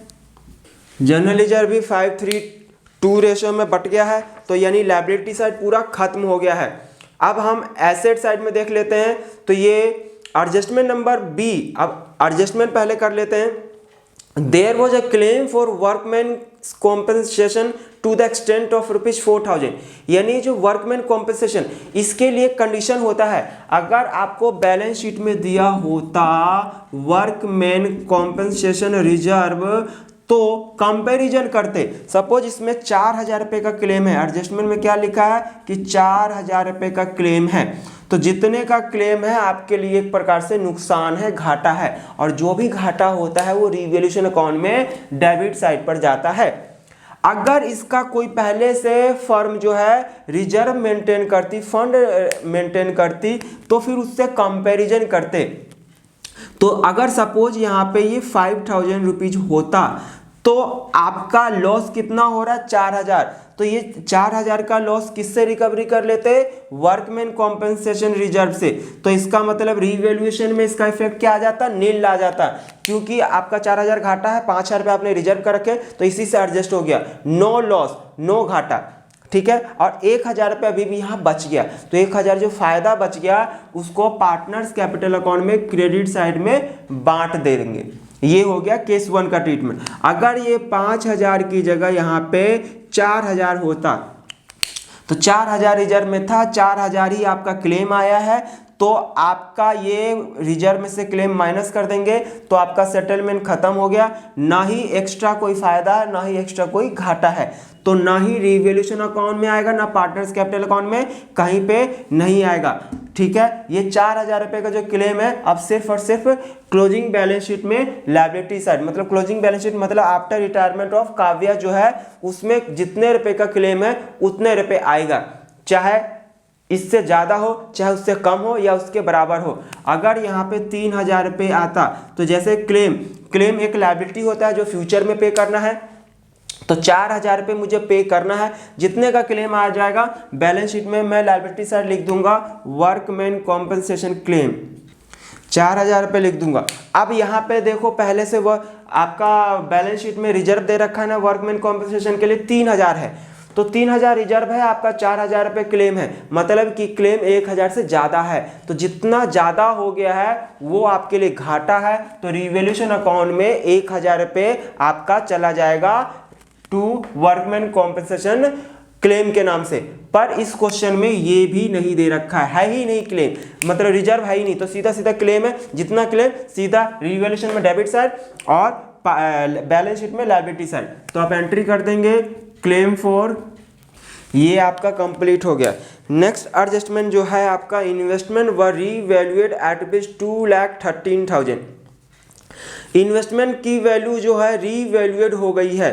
पहले से जरा देखिए इन्वेस्टमेंट 2 लाख रुपए की थी, यानी कि अगर मैं बात करूं पहले से आपका इन्वेस्टमेंट जो है वो 2 लाख रुपए का है, तो 2 लाख रुपए का है, और नीचे जो है रीवैल्यूएट हो गई है और जिसकी वैल्यू 2,13,000 रुपये है। इसके लिए भी इन्वेस्टमेंट की वैल्यू फ्यूचर में कभी कम या ज़्यादा ना हो जाए, उसके लिए फर्म जो है इन्वेस्टमेंट फ्लक्चुएशन रिजर्व मेंटेन करती है। और इन्वेस्टमेंट फ्लक्चुएशन रिजर्व इसीलिए मेंटेन किया जाता है कि अगर फ्यूचर में इसकी वैल्यू अगर कम हो जाए, लॉस हो जाए, तो उस लॉस को उस समय जोड़ का झटका जोरों से ना, उसके लिए रिजर्व मेंटेन किया जाता है। तो इस क्वेश्चन में ऐसा नहीं दे रखा है, क्वेश्चन में वर्कमैन कॉम्पेंसेशन रिजर्व आपको नहीं दे रखा है। तो इसका मतलब 2 लाख रुपए वैल्यू था, अब 213 हो गया है। फायदा है तो सीधा सीधा रिवैल्यूएशन अकाउंट में क्रेडिट साइड में लिख देंगे बाय इन्वेस्टमेंट अकाउंट कितना रुपए, 13,000 रुपये। और जो न्यू वैल्यू है इन्वेस्टमेंट की वो आप न्यू बैलेंस शीट में 2,13,000 रुपये से दिखाएंगे। जो न्यू वैल्यू है, चाहे वो वैल्यू कम होने के बाद हो या ज़्यादा होने के बाद, इसमें ज़्यादा हो गया है। हाँ, अगर ये रिजर्व भी मेंटेन होता तो सर ये भी बता दो, अगर सपोज ये रिजर्व जो है वो 15,000 रुपये मेंटेन होता तो बताओ 2 लाख वैल्यू था, अब 2,13,000 रुपये हो गया है। फायदा है ना, तो ये भी फायदा। और ये जो आपने रिजर्व में मेंटेन कर रखा है, प्रॉफिट का ही एक पार्ट होता है जो आपने स्पेसिफिक पर्पस के लिए निकाल के रखा है। तो अब जब ये प्रॉफिट आपने किस लिए निकाला था कि फ्यूचर में अगर इन्वेस्टमेंट की वैल्यू कम हो जाए तो वो घाटा हो, तो घाटा सहने के लिए, बियर करने के लिए आपने ये बनाया था। बट फ्यूचर में तो इसकी वैल्यू बढ़ गई है, तो जब बढ़ गई है तो फिर तो फायदा ही फायदा।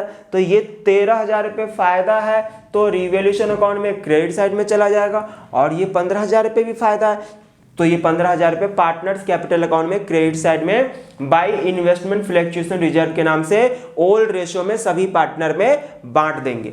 और अगर ये 15,000 की जगह सिर्फ 13,000 रुपये होता तो 13,000 रुपये होता, और यहाँ पे इन्वेस्टमेंट की वैल्यू जो है वो 2 लाख से 1,87,000 रुपीज हो जाता। तो क्या, अब देखो 2 से 187, 13,000 रुपये कम हो गया है। तो 13,000 रुपये कम हो गया है तो घाटा है ना। अब एक घाटा सहने के लिए, बियर करने के लिए ही हमने 13,000 रुपये प्रॉफिट रिजर्व कर रखा था इन्वेस्टमेंट फ्लक्चुएशन रिजर्व में। तो 13,000 घाटा, 13,000 रुपये रिजर्व में, तो यानी ये घाटा हम किससे एडजस्ट करेंगे, रिवैल्यूएशन से नहीं, पहले से रिजर्व से। तो रिजर्व से बराबर हो गया ना। कोई एक्स्ट्रा घाटा आया क्या, अगर कोई एक्स्ट्रा घाटा होता है तो ही रिवैल्यूएशन अकाउंट में डेबिट साइड आएगा। तो यहाँ पे कोई एक्स्ट्रा घाटा नहीं है, तो इसका मतलब ये आपका खत्म हो जाएगा और 0 हो जाएगा। तो कैपिटल अकाउंट में भी ये नहीं जाएगा। कैपिटल अकाउंट में क्यों जाएगा, क्योंकि कैपिटल अकाउंट में नहीं जाने का रीजन एक ही है कि जो 13,000 रुपये घाटा वो आपने इससे रिकवरी कर ली हो, ठीक है।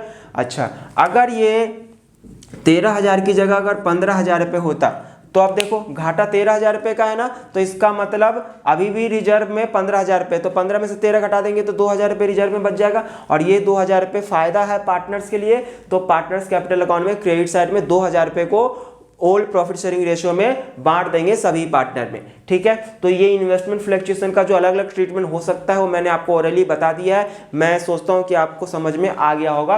अगर आपके एग्जाम में अगर इस तरह का क्वेश्चन आता है तो आप कर सकते हैं। अगर इसका जर्नल एंट्री भी करना हो तो जर्नल एंट्री भी आप कर सकते हैं इसके थ्रू कि कैसे किया जाता है, कैंसिल करना इतना तो आप कर ही लेंगे, ठीक है। तो हम आगे बढ़ते हैं इन्वेस्टमेंट का इस क्वेश्चन में। क्योंकि ये रिजर्व नहीं था, ये मैंने बस आपको हाइपोथेटिकल एग्जांपल लिया मैंने समझाने के लिए। तो अब नेक्स्ट एडजस्टमेंट पे चलते हैं। Fixed assets were to be depreciated by 10%। तो फिक्स्ड एसेट्स जो है वो 8,90,000 रुपये है, 8,90,000 रुपये है। 10% डेप्रिसिएशन माइनस करना है, तो 10% आपका 89,000 जो है वो माइनस कर दीजिए। और क्योंकि डेप्रिसिएशन घाटा होता है तो लिख देंगे इधर टू फिक्स्ड एसेट्स। 8,01,000 ये घाटा है तो आपका रिवैल्यूएशन में डेबिट साइड आ गया। नेक्स्ट है आपका Kavya was to be paid ₹20,000 through a bank draft and the balance was transfer to her loan account, ठीक है। तो आपका ये एडजस्टमेंट लगभग कंप्लीट हो गया। गुडविल का ट्रीटमेंट रहता है तो हम वो गुडविल का कर लेते हैं, और बाकी जो आपका बैलेंस शीट में एसेट्स के बारे में कुछ नहीं बोला है, हम उसका ट्रीटमेंट जैसे था वैसे ही न्यू बैलेंस शीट में लिख लेते हैं। तो क्योंकि इन्वेस्टमेंट हमने लिख लिया है, fixed assets investment fixed assets हमने लिख लिया है, स्टॉक जो है वो एज इट इज लिख देंगे। ये डेटर पे आपका प्रोविजन दे रखा है 30,000 रुपये, तो इसके बारे में एडजस्टमेंट में कुछ नहीं बोला है। तो कुछ नहीं बोला है तो जैसे आपने माइनस करके शो कर रखे थे वैसे ही अभी भी न्यू बैलेंस शीट में माइनस करके ही शो करोगे। अगर क्वेश्चन में एडजस्टमेंट में बोला होता कि प्रोविजन मेंटेन अब नहीं करना है तो ये 30,000 फायदा होता है, रिवैल्यूएशन अकाउंट में क्रेडिट साइड हम लिखते। ऑल डेटर गुड्स लिखा होता कि ऑल डेटर आर गुड, तो यानी सारे डेटर ईमानदार अच्छे हैं तो जो आपने 30,000 का प्रोविजन बना रखे तो बनाने की जरूरत नहीं था, तो वो भी फायदा होता। तो रिवैल्यूएशन अकाउंट में क्रेडिट साइड हम लिख देते हैं। और अगर बैड डेट्स होता तो वो बैड डेट्स इससे हम रिकवरी करते प्रोविजन से। ऐसा इस क्वेश्चन में कुछ भी नहीं है, तो हम सीधा सीधा जैसे था प्रोविजन माइनस करके वैसे ही हमने लिख लिया। बैंक बैलेंस है तो बैंक बैलेंस का हम यहाँ पे लिख लेते हैं और अमाउंट अभी हम इनर कॉलम में लिखेंगे। अमाउंट जो है आपका 1,50,000 रुपये है। इसका इफेक्ट अभी आएगा, अभी चेक करेंगे। तो ये आपका एसेट साइड भी कंप्लीट हो गया। अब ट्रीटमेंट ऑफ गुडविल की बात कर लेते हैं। गुडविल का ट्रीटमेंट मैंने आप लोगों को बता दिया था। ट्रीटमेंट ऑफ गुडविल मैंने क्या बताया था, gaining partners capital account debit to retiring partner. तो गेनिंग पार्टनर इसमें कौन होगा, रिटायर जो हो रही है यहाँ पे काव्या, तो इसका मतलब काव्या रिटायर हो रही है तो मान्या और नविता जो है वो रिमेनिंग पार्टनर है। और इस क्वेश्चन में न्यू रेशो नहीं दे रखा है, तो मैंने बोला था कि मैक्सिमम क्वेश्चन में जो है वो आपका न्यू रेशो नहीं दिया होगा। तो काव्या, मान्या और नविता का जो प्रॉफिट शेयरिंग रेशो है 5:3:2 है। इसमें कौन रिटायर हो रही है, काव्या, यानी काव्या मैंने बताया था कि जो पार्टनर रिटायर हो उसका टीका कर दो। तो ये जो 3:2 रेशो बचा वो एम और एन का न्यू रेशो भी होगा और यही इनका गेनिंग रेशो भी होगा। ठीक है, तो 3:2 मान्या और नविता का न्यू और गेनिंग रेशियो दोनों है। तो गुडविल इसका मतलब दोनों पार्टनर जो है मान्या, ये आपका ट्रीटमेंट ऑफ गुडविल भी कंप्लीट हो गया है। क्या बताया था, गेनिंग टू रिटायरिंग, गेन यहाँ पे दोनों हो रहे हैं तो दोनों मान्या नविता, क्या है गेनिंग रेशियो 3:2। तो सबसे पहले काव्या का हिस्से का जो है गुडविल वो कैलकुलेट कर लेंगे। तो काव्या फर्म की टोटल गुडविल 60,000 रुपये है, तो काव्या का जो शेयर था प्रॉफिट शेयरिंग रेशो क्या था 5:3:2। तो काव्या का 5/10 था ना, तो 60,000 जो फर्म की गुडविल है उसमें 5/10 करेंगे तो 30,000 रुपये आ गया। अब ये 30,000 रुपये को कौन लेके आएंगे, गेनिंग पार्टनर, किस रेशो में, गेनिंग रेशो में। तो ये गेनिंग रेशो में दोनों 18-12 लेके आ गए। अब इसका ट्रीटमेंट कर लेंगे। तो इसका ट्रीटमेंट जो होगा उसको करने से पहले हमें रीवैल्यूएशन का प्रॉफिट या लॉस कैलकुलेट करना होगा। तो पहले इसका टोटल करिए। रिवैल्यूएशन का डेबिट साइड ज़्यादा है 93,000, क्रेडिट में सिर्फ 13,000 है, घटाने पे आपका आ गया 80,000 रुपये लॉस। 80,000 रुपये लॉस को तीनों पार्टनर में 5:3:2 के रेशो में बांट दिया, 40, 24, 16 आ गया। आप क्योंकि लॉस है क्रेडिट साइड में आया है तो एक अकाउंट से दूसरे में जाता है, तो आपको मालूम है कि डेबिट साइड में जाएगा अपोजिट में। तो इसका मतलब यहाँ पे हम क्या लिखेंगे, रिवैल्यूएशन लॉस। ये हमने loss transfer, revaluation loss transfer की हमने एंट्री कर दी है। अगर ये प्रॉफिट होता तो पार्टनर्स कैपिटल अकाउंट में क्रेडिट साइड जाता। अब गुडविल का ट्रीटमेंट भी कर लेते हैं। काव्या का कैपिटल जो है वो क्या हो रहा है, क्रेडिट हो रहा है। तो क्रेडिट साइड में लिखेंगे डेबिट वाले का नाम और डेबिट वाले में लिखेंगे क्रेडिट वाले का नाम। तो सबसे पहले काव्या के बिहाफ पे कर लेते हैं। तो काव्या के कैपिटल अकाउंट के कॉलम में अमाउंट लिखेंगे और नाम किसका लिखेंगे, by Manya and by Navita. 18-12 हो गया। अब हम करेंगे मान्या और नविता के बिहाफ पे। तो मान्या का क्या कैपिटल अकाउंट बना रहे हैं, तो मान्या के कॉलम में लिखेंगे, नविता के कॉलम में लिखेंगे और नाम किसका लिखेंगे, काव्यास कैपिटल अकाउंट। तो ये आपका गुडविल का भी ट्रीटमेंट कंप्लीट हो गया है, मैंने लिख दिया 18-12 और नाम उसके अपोजिट का, किसके बिहाफ पे किया मैंने, मान्या और नविता के। तो ये गुडविल का ट्रीटमेंट भी आपका कंप्लीट हो गया है। आप इसका टोटल करिए और टोटल करके अभी तक के आपने कैपिटल अकाउंट में क्या सीखे थे कि बैलेंस सीडी लिखते हैं, जिस साइड भी कम पड़ता है बैलेंसिंग फिगर। बट इस क्वेश्चन में जो काव्या है वो रिटायर हो रही है, तो रिटायर जो पार्टनर हो रहा है उसका हम बैलेंस सीडी नहीं लिखते हैं। बैलेंस सीडी उन्हीं का लिखते हैं जो एग्जिस्टिंग पार्टनर है और वो आगे कंटिन्यू करेंगे बिजनेस। तो कंटिन्यू सिर्फ मान्या और नविता करेंगे, तो इनका ही लिखना है। काव्या तो जो जा रहे हैं उनको जाने दो। तो इस क्वेश्चन में लिखा हुआ है कि काव्या को हम 20,000 रुपये इमीडिएटली पे कर रहे हैं। तो पहले काव्या का शेयर टोटल कर लेते हैं। 6,80,000 रुपये आ गया आपका ये, और 680 में से ये 40 टोटल हमने कर लिया 680, और 680 में से 40 घटाओगे और हमने काव्या को पेमेंट भी किया है। कितने रुपए पेमेंट किया, क्वेश्चन में लिखा 20,000 रुपये। तो पेमेंट कर देंगे तो हम बैंक के थ्रू लिख देंगे पेड टू काव्या। कितना रुपये हमने पेमेंट कर दिया? 20,000 रुपये। तो अब 680 में से 40 से रिवोल्यूशन का लॉस हटा दो, 20 हमने पेमेंट कर दिया, तो अभी भी उसके हिस्से का कितना रह गया है? 6,20,000 रुपये। तो ये 6,20,000 रुपये जो है क्वेश्चन में बोला है कि जो बैलेंस अमाउंट रह गया है वो काव्या के लोन में ट्रांसफर कर दिया जाएगा। यानी कि इस तरह से ट्रीट किया जाएगा फर्म के लिए जैसे कि काव्या से फर्म ने लोन ले रखा है, मतलब फर्म जो है फ्यूचर में काव्या को पेमेंट कर देगी। ठीक है, कितना रुपए पेमेंट कर देगी? 6,20,000। तो इसको कैसे एंट्री करेंगे? काव्यास लोन अकाउंट। कैसे आया? ये बैलेंसिंग फिगर आया। तो ये काव्या का तो सेटलमेंट हो गया। अब क्योंकि ये काव्या का 20,000 रुपये आपका बैंक के थ्रू पेमेंट कर दिए हो ना, तो जो आपका बैंक बैलेंस है यहाँ पे उसमें से 20,000 रुपये कम हो जाएगा।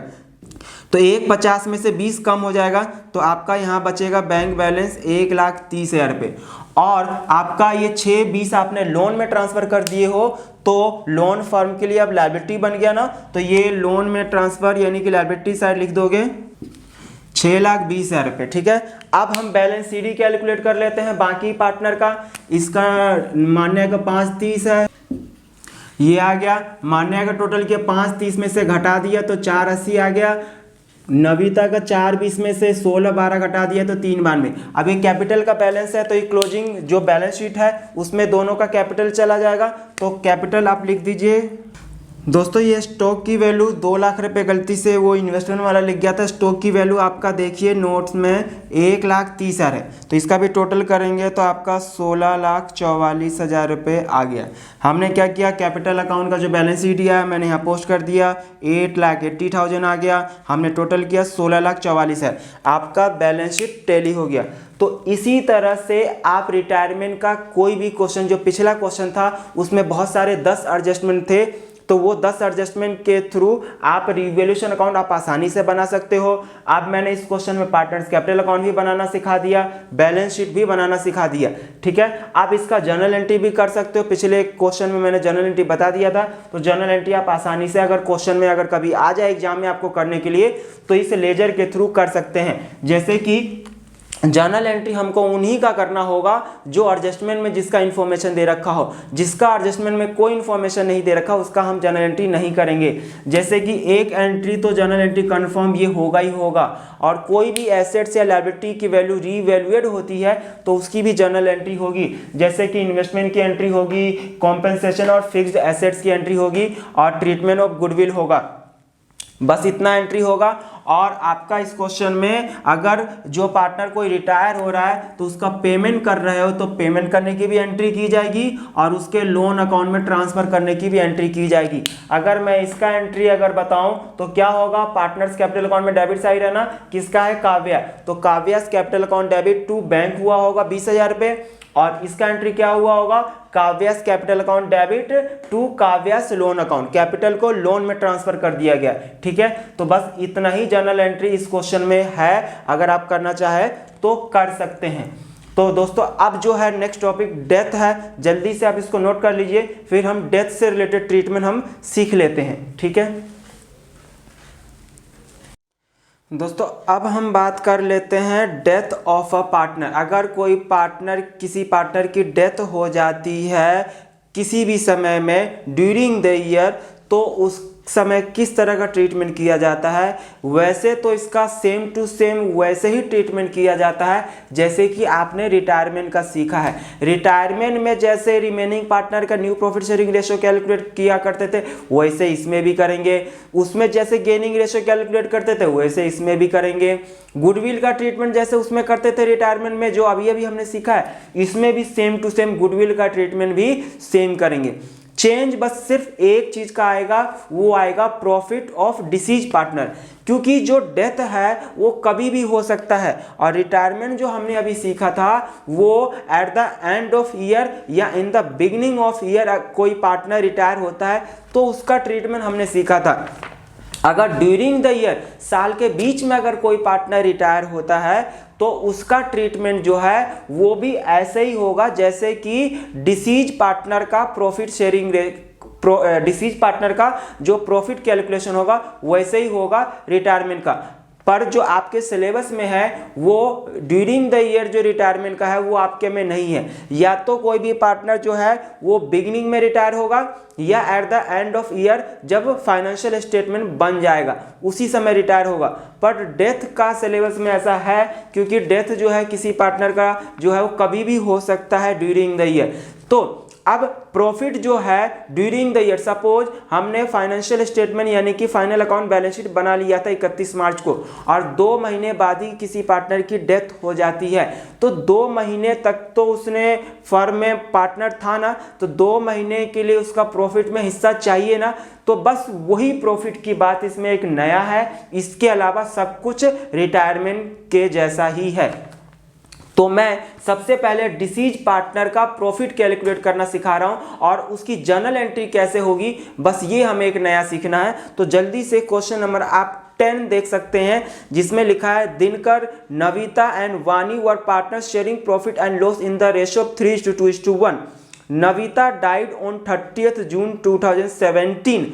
Her share of profit for the intervening period was based on the sales during that period, which were rupees 6 lakh. The rate of profit during the past 4 years have been 10% on sales. The firm close its book on 31st March every year. Calculate Navita's share of profit. हमें क्या calculate करना है? Calculation of Navita share of profit, यानी कि नविता जो जिसकी death हो रही है उसके हिस्से का प्रॉफिट। और ध्यान देने की बात है उसकी डेथ कब हो रही है? 30 जून को। और ये जो फाइनेंशियल अकाउंट यानी इनका जो बुक्स ऑफ अकाउंट मेंटेन किया जा रहा है, जो क्लोजिंग डेट है वो 31 मार्च एवरी ईयर है। तो बताइए कि 2017 में 31 मार्च से लेकर 30 जून कितना समय है? 3 महीना। तो यानी कि जो नविता का जो शेयर प्रॉफिट कैलकुलेट किया जाएगा वो 3 महीने के लिए कैलकुलेट किया जाएगा। Navita share of profit from कब से कब तक कैलकुलेट किया जाएगा? 1 अप्रैल 2017 टू 30th जून 2017, ये 3 महीने का। ठीक है दोस्तों, तो ये 3 महीने के लिए। और ये किस बेसिस पे कैलकुलेट किया जाएगा फिर से एक बार देख लेते हैं। Her share of profit for the intervening period was based on the sales during that period. ये इंटरवेनिंग पीरियड क्या है? यानी कि वो समय जिस समय तक वो पार्टनर थी। तो कब? 30 जून को उसकी डेथ हुई है, तो 1 अप्रैल से 30 जून, इसी को कहते हैं इंटरवेनिंग पीरियड। ठीक है, और ये इंटरवेनिंग पीरियड का जो प्रॉफिट है कैसे डिसाइड किया जाएगा कि कितना? क्योंकि प्रॉफिट हम कैसे कैलकुलेट करते थे? प्रॉफिट एंड लॉस अकाउंट बना के, कि प्रॉफिट एंड लॉस अकाउंट बनाए तो पता चल गया कि फर्म ने कितना प्रॉफिट कमाया। बट प्रॉफिट एंड लॉस में प्रॉब्लम ये है कि साल के एंड में ही बनता है, साल के बीच में नहीं बनता है। और यहाँ पे डेथ जो पार्टनर की होती है वो बीच में कभी भी हो सकती है। तो बीच के समय, क्योंकि पिछला जो बैलेंस शीट बना होगा वो 31 मार्च को बना था और ये 30 जून को उसकी डेथ हो जा रही है, तो 3 महीने का कितना प्रॉफिट हुआ या लॉस हुआ कैसे पता चलेगा? तो ये इसमें बोल दिया है कि ये जो 3 महीने का जो प्रॉफिट उसका कैलकुलेट किया जाएगा on the basis of sales, यानी इस 3 महीने में जितना फर्म का सेल रहा होगा ना उस बेसिस पे कैलकुलेट करेंगे। और इस पीरियड का 6 लाख रुपए का सेल्स है, इस सिर्फ 3 महीने का कितना दे रखा है? विच वर रुपीज 6 लाख सेल्स दे रखा है। And the rate of profit during the past 4 years had been 10% on sales, यानी कि पिछले 4 साल से जो भी सेल्स होता है उस पे 10% जो है फर्म प्रॉफिट अर्न कर लेती है। तो मतलब 6 लाख रुपए सेल्स है इस सिर्फ 3 महीने का, तो फिर प्रॉफिट कितना हो जाएगा? फिर आपका 6 लाख रुपए टोटल सेल्स है इस 3 महीने का, इसका 10% फर्म प्रॉफिट कमा लेती है। तो ये जो आएगा वो फर्म का 3 महीने का प्रॉफिट आएगा। और नविता का जो प्रॉफिट शेयरिंग रेशियो है वो तीनों का 3:1 है। तो नविता का शेयर क्या हो गया? 2/6। तो ये फर्म का टोटल प्रॉफिट आ गया, उसमें से 2/6 कैलकुलेट कर लोगे तो किसका शेयर आ जाएगा? नविता का शेयर आ जाएगा। तो कितना आ रहा है? ये इसका करेंगे तो 60,000 आ गया, 20,000 रुपये आ गया नविता का प्रॉफिट, यानी कि जो डिसीज्ड पार्टनर है। अच्छा, अब इसका जर्नल एंट्री ना 2 तरह से किया जा सकता है, केस 1 केस 2। तो तो मेन खेल यही है। प्रॉफिट तो आपने कैलकुलेट कर लिया, अब इसका जर्नल एंट्री भी हमको करना है। तो जर्नल एंट्री कैसे होगा, सिचुएशन 2 है, if profit sharing ratio of the remaining partner does not change, यानी कि किसी पार्टनर की डेथ होने के बाद जो रिमेनिंग पार्टनर रह जाते हैं वो अपना प्रॉफिट शेयरिंग रेशियो चेंज नहीं करते हैं। चेंज नहीं करते हैं इसका क्या मतलब है, जैसे इसमें रेशियो दे रखा था आपका 3:1 और इसमें पार्टनर था दिनकर, नविता और वानी। तो इसमें डेथ किसकी हो रही है, इसमें डेथ जो हो रही है नविता की हो रही है, तो यानी कि ये टीका कर दो।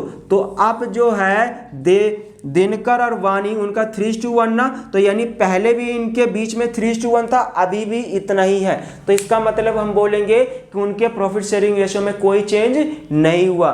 तो कब मानेंगे चेंज, जब आपको क्वेश्चन में बोल दे कि after death of a partner या after decease of a partner जो रिमेनिंग पार्टनर है वो future profit sharing ratio equal करेंगे, या किस रेशियो में, यानी फ्यूचर प्रॉफिट शेयरिंग रेशियो वो इसके अलावा अगर चेंज कर लेते हैं, न्यू रेशियो कहने का मतलब क्वेश्चन में दे रखा हो तो हम मानेंगे कि if profit sharing ratio of the remaining partner change, यानी कि वो चेंज हो गया। तो चेंज हो जाएगा तो ट्रीटमेंट अलग तरह से इस प्रॉफिट का किया जाएगा, और अगर चेंज नहीं हुआ, जैसे इस क्वेश्चन में कुछ नहीं बोला है, तो इस क्वेश्चन में कुछ नहीं बोला है तो हम यही मानेंगे कि उन्होंने प्रॉफिट शेयरिंग रेशियो चेंज नहीं किया है। तो क्या एंट्री होगा इनका प्रॉफिट का, profit and loss suspense account debit to deceased partners capital account.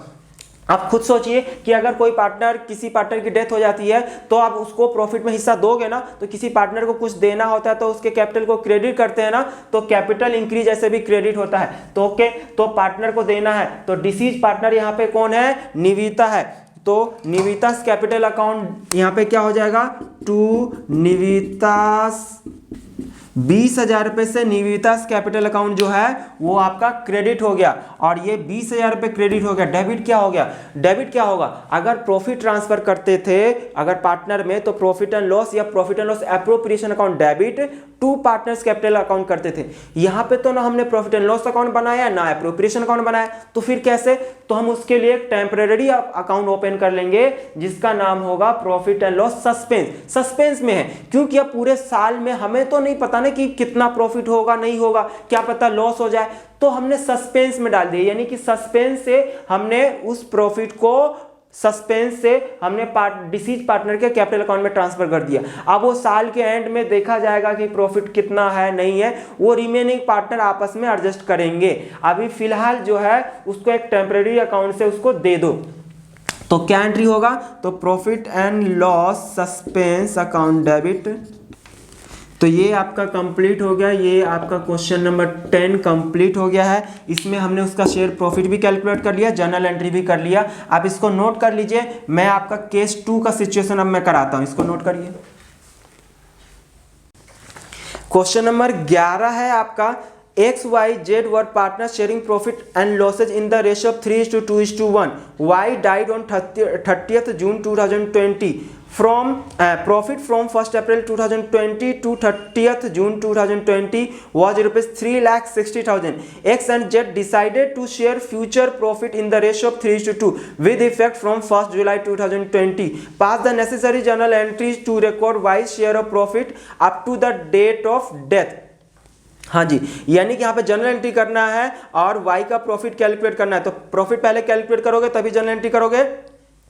और यहाँ पे जो है XYZ का प्रॉफिट शेयरिंग रेशियो क्या दे रखा है, 3:1 X ये दे रखा है। इसमें से रिटायर कौन हो रहा है, Y, और बचा कौन, X और Z। और X और Z का इस क्वेश्चन में देखिए न्यू रेशियो दे रखा है 3:2। अब ये न्यू रेशियो दे दिया है तो ये केस नंबर 2 आ गया। If profit sharing ratio of the remaining partner change कर लिए ना, क्योंकि अगर ये चेंज ना किए होते तो सोचिए X और Z बच गए थे, तो X और Z का क्या बच जाता, 3:1 रेशियो हो जाता। बट इन्होंने 3:2 कर लिया ना, तो इसका मतलब इन्होंने रेशियो चेंज कर लिया है।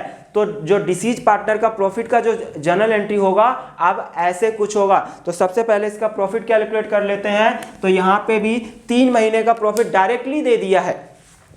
यानी कि जो उसका ड्यूरिंग द ईयर जो है उसका पार्टनरशिप में जब तक वो वाई पार्टनरशिप में था उस समय तक प्रॉफिट दे रखा है। कब उसकी डेथ हो जा रही है? 30 जून को, और उसका जो प्रॉफिट है 1 अप्रैल 2020 से 30 जून 2020 का 3,60,000 रुपये फर्म का दे दिया है। तो 3,60,000 रुपये फर्म का है, तो वाई का शेयर कैलकुलेट कर लीजिए। 3,60,000 रुपये सिर्फ 3 महीने का है।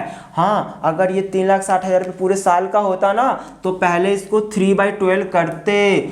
3/12 हम यहाँ पे ऐसे करते और फिर जो आता उसका फिर y का शेयर कैलकुलेट कर लेते 2/6। बट इस क्वेश्चन में क्या है कि इस क्वेश्चन में ऐसा नहीं है। ये 360 जो है वो सिर्फ 3 महीने का ही है। तो सीधा सीधा 360 का जो पार्टनर का हिस्सा था प्रॉफिट में वो आप कैलकुलेट कर लीजिए। 1,20,000 रुपये वाई का शेयर का प्रॉफिट आ गया। अब ये इस 1,20,000 का जर्नल एंट्री क्या होगा? 2 करना पड़ेगा। Profit and loss suspense account debit to deceased partners capital account, और दूसरा एंट्री करना पड़ेगा gaining partners capital account debit to profit and loss suspense account. ये रूल है। या इन दोनों को अगर मैं मर्ज कर दूं तो ध्यान से देखिए, ये वही एंट्री बन जाएगा जो हमने रिटायरमेंट में और ये डिसीज पार्टनर में भी ट्रीटमेंट ऑफ गुडविल भी हमने यहाँ क्या सीखा? Gaining partners capital account debit to deceased partner. Retirement में भी हमने यही सीखा था, ट्रीटमेंट ऑफ गुडविल में जर्नल एंट्री वहां पे था gaining partners capital account debit to retiring partner. यहाँ रिटायरिंग की जगह क्या हो जाएगा? डिसीज पार्टनर हो जाएगा, ठीक है। और अगर कोई पार्टनर सेक्रीफाइस हो रहा है तो उसको क्रेडिट कर देंगे। तो आप ध्यान से देखिए कि प्रॉफिट एंड लॉस सस्पेंस यहाँ पे डेबिट है और इसमें क्रेडिट है। तो डेबिट से क्रेडिट अगर कैंसिल हो जाएगा तो इन दोनों में डेबिट में क्या बचा? गेनिंग पार्टनर, और क्रेडिट में क्या बचा? Deceased partner. तो इसका ओवरऑल जर्नल एंट्री क्या हो जाएगा? Gaining partners capital account debit to deceased partners capital account. ठीक है, तो मैं इन दोनों को मर्ज करके डायरेक्ट मैं ये एंट्री कर सकता हूं। और इस एंट्री को करने के लिए आपको गेनिंग रेशियो कैलकुलेट करना होगा। तो गेनिंग रेशियो का फॉर्मूला मैंने क्या बताया था आपको? जीनो। क्या बताया था? जीनो। जीनो का मतलब क्या था? Gaining ratio equal to new ratio minus old ratio. तो हमें x का निकालना है, x गेनिंग रेशियो, ये आ गया दोनों का गेनिंग रेशियो। तो gaining ratio of x and z equal to आ गया 3:7। तो हम इस प्रॉफिट को 2 तरह से कर सकते हैं। पहला एंट्री अगर मैं करूं, पहला एंट्री तो क्या हो जाएगा? Profit and loss suspense. ये एंट्री आपका हो गया 2 entry, profit and loss suspense account. जब भी प्रॉफिट शेयरिंग रेशियो चेंज होता है तो 2 एंट्री करेंगे प्रॉफिट का। Profit and loss suspense account debit to deceased partners capital account. Deceased partner Y है तो वाइस कैपिटल अकाउंट कितना प्रॉफिट में हिस्सा? 1,20,000। और दूसरी एंट्री होगी इस वाई का कैपिटल का जो हिस्सा है, प्रॉफिट का हिस्सा जो है वो कौन लेके आएंगे? Gaining partner. तो gaining partners capital account debit to, हमने जो यहाँ पे अकाउंट क्रिएट किया था उसको हमने यहीं पे कैंसिल कर दिया। तो यानी कि अगर मैं इसको मर्ज करूं तो कैंसिल करने का क्या एंट्री होगा? ये प्रॉफिट एंड लॉस डेबिट से क्रेडिट कैंसिल हो जाएगा तो बचेगा क्या? एक्स डेबिट बच जाएगा, वाई डेबिट बच जाएगा, और क्रेडिट में क्या बच जाएगा? सॉरी मैंने यहाँ पे वाई लिख दिया। गेनिंग पार्टनर जो है एक्स और जेड है, तो एक्स और जेड आपका डेबिट हो जाएगा और डिसीज पार्टनर कौन है? वाई। तो यहाँ पे आ जाएगा वाइस कैपिटल अकाउंट। अमाउंट यही आएगा 1,20,000 रुपये, और यहाँ पे आपका आएगा 36,084,000। यहाँ पे आप लिख सकते हैं capital account debit, Jades capital account debit. तो ये आपका प्रॉफिट का ट्रीटमेंट कंप्लीट हो गया है डिसीज पार्टनर का। तो जर्नल एंट्री में इससे डिफिकल्ट आने वाला नहीं है। और एक और जो है सेल्स बेसिस पे कैसे कैलकुलेट करते हैं उसका भी अभी हम क्वेश्चन कर लेते हैं। तो अब एक प्रॉफिट और गुडविल दोनों का क्वेश्चन नंबर जो है लास्ट है मेरे असाइनमेंट का, क्वेश्चन नंबर 15। आप देखिए, राम, घनश्याम एंड वृंदा, ये 3 पार्टनर है। तो पहले आप इसको नोट कर लीजिए, फिर क्वेश्चन नंबर हम 15 स्टार्ट करते हैं। क्वेश्चन नंबर 15 देख रहे हैं। Ram, Ghanshyam and Vrinda were partners in a firm sharing profits in the ratio 4:3:1। The firm closes its books on 31st March every year. On 1st of Feb 2017, Ghanshyam died and it was decided that the new profit sharing ratio between Ram and Vrinda will be equal.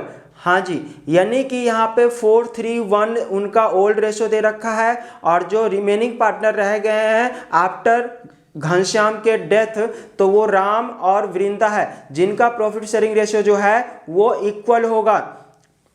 और ध्यान देने की बात है कि कब इसमें घनश्याम की डेथ हुई है, 1 Feb। तो बताइए 1 Feb, और हर साल जो बुक्स है क्लोज होता है 31 मार्च, तो 31 मार्च से पहले 1 Feb आता है, तो इसका मतलब 1 Feb 2017 में मरा है। इसका मतलब इसकी जो अकाउंटिंग स्टार्ट होगी वो पिछले साल से, मतलब 2016 से। तो 2016 के 1 अप्रैल से 1 फरवरी तक के आपके कितने महीने होते हैं, 10 महीने। तो 10 महीने का यहाँ पे प्रॉफिट कैलकुलेट करना होगा। आगे देखिए क्या लिखा है, the partnership deed provided for the following on the death of a partner.